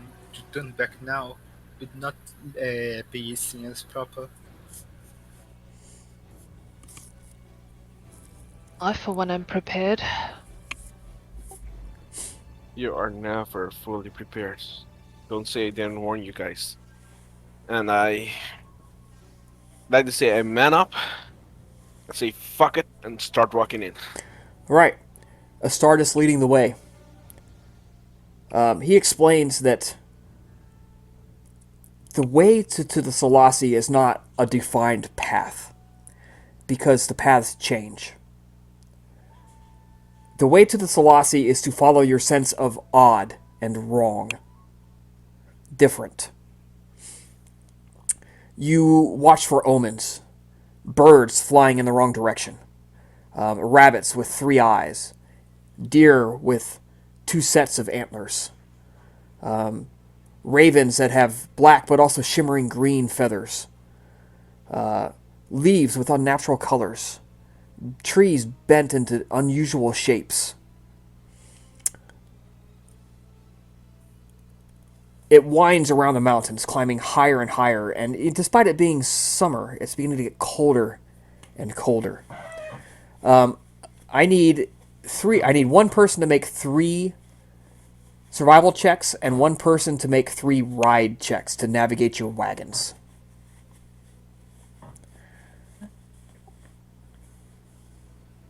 I I'll make the. I will definitely make the ride checks. My survival is pretty shitty.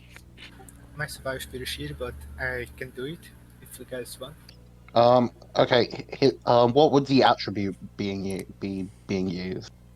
For ride, it's going to be charisma plus ride. For survival, it's going to be wits plus survival. No, shitty roll for me. Okay. Does anyone have a wits plus survival higher than 5? Nope. You're the champion. You are allowed to right spend willpower on these rolls. I was gonna say I'm right on 5 though. So Okay. You navigate then, and I will ride. alright. So wits plus survival. And after all those fuck ups on the way over there, I'm not taking any chances spending willpower for each of them. Right. Yeah, so this is a cumulative effort as the ride strips you of your mental fortitude. As you're navigating near cliffs and up icy trails, going down muddy paths that threaten to spill your wagons and break a horse's limb. The animals are getting tougher and tougher to control. And at night, the wind screams and whispers into your ear, Selassie. Is it diff 6 for each roll? Yes, it is. Oh, what? How? Oh, I was gonna say I'll let you do the writing rolls first. Okay. Good thing I spent a willpower.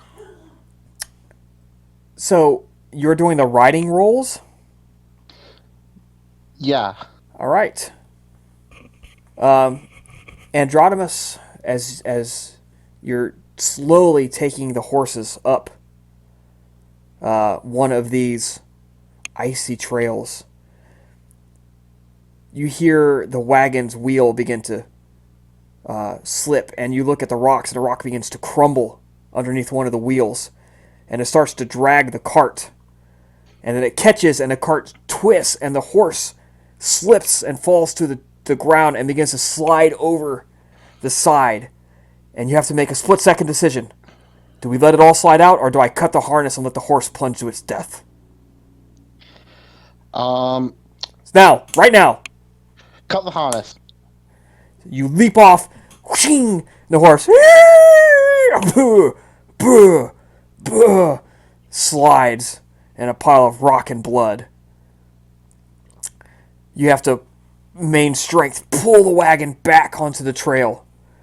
And now you have to harness your horse into that wagon. Ooh.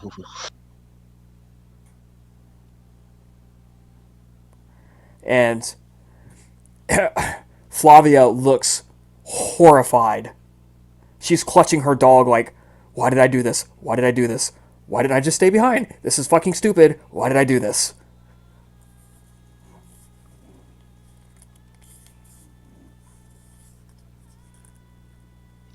Oh god, I know what I should have done. Too late now.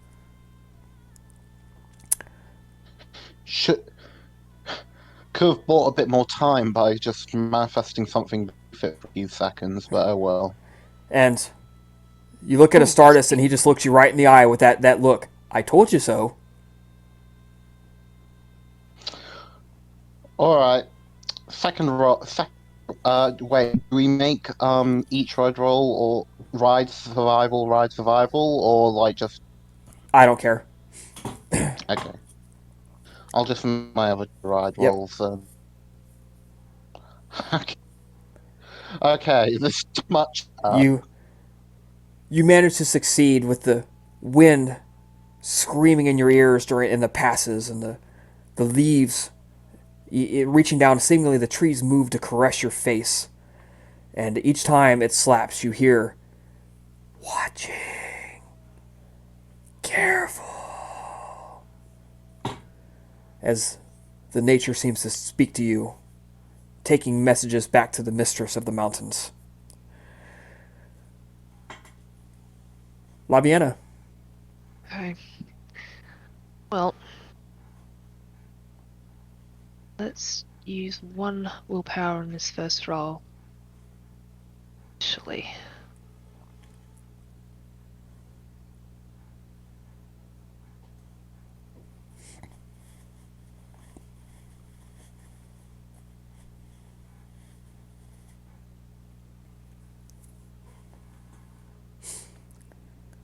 Man, 1. the first few nights of travel, Labiena expertly catches the omens and guides you along the trail.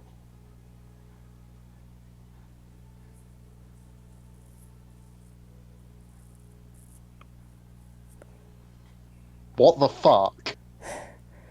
She took all your good luck. Apparently. It's weird because I'm usually the one that doesn't have the luck. Labiena, she is immersed in these things, that she just projects a sense of confidence that everyone's picking up on. The oddness does not seem to be affecting her. Even when the animals of unusual intelligence look at her and seem to be judging her. Kind of makes sense though. I mean, she's got very little humanity left. Alright, last but not least. Labiena, on your last few nights, you climb higher and higher. You begin to crest low mountain peaks, covered in glaciers and snow, and you begin to see that you have been stalked this whole way. There are footprints where there should be none. You never heard or saw an animal, anything, coming at you. Yet you sometimes find unusually shaped hoof prints and bear claws and things like that just seem to have appeared. Is it animals? Is it spirits? Is it somebody during the day playing a prank? You don't know. But you feel it, that you're being watched the whole time. To make sure that you don't stray. To make sure that you don't attempt something you're not supposed to do. Your bodies tell you that it's been 5 days. Five days of travel. And so you're down 5 from total. 5 from full. It doesn't feel like 5 days, though. It could have been 3. Could have been 6. There were clouds and weather and icy caves, and it messed with your head. 5 in total. Yes. The one that the time that we spent waiting for the return, 5 from full. You're down 5 from full. even with healing the aggravated. Yes, even with healing the ag. Finally, at the last, you crest a ridge, and you see into a valley below. The glacier fades to stone some distance away, and rivers of icy melting water gurgle over the rocks and then disappear into the ground. Perhaps to reappear in a valley somewhere deep.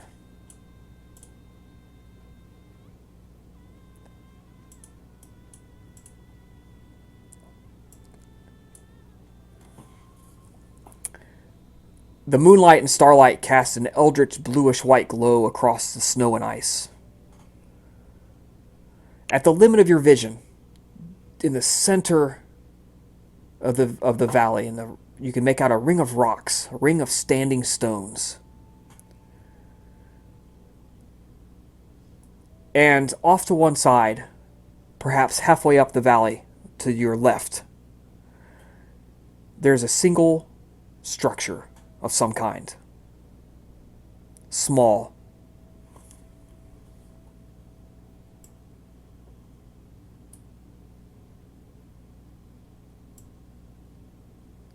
And you hear the wind whistling, screaming over the exposed ice, cutting through your clothes, making even you walking corpses shiver. And the spirits shriek with glee, "They come! They come!" And in the center near the standing stones, there is a small orange glow of a low fire, beckoning you forward. And that's where we're going to end tonight.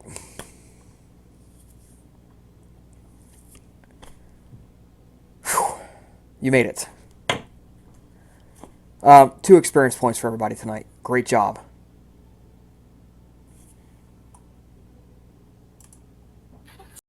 Well, everybody, I hope you enjoyed that session. You can pick it up next time with meeting the Selassie, the Viovode of the Alps.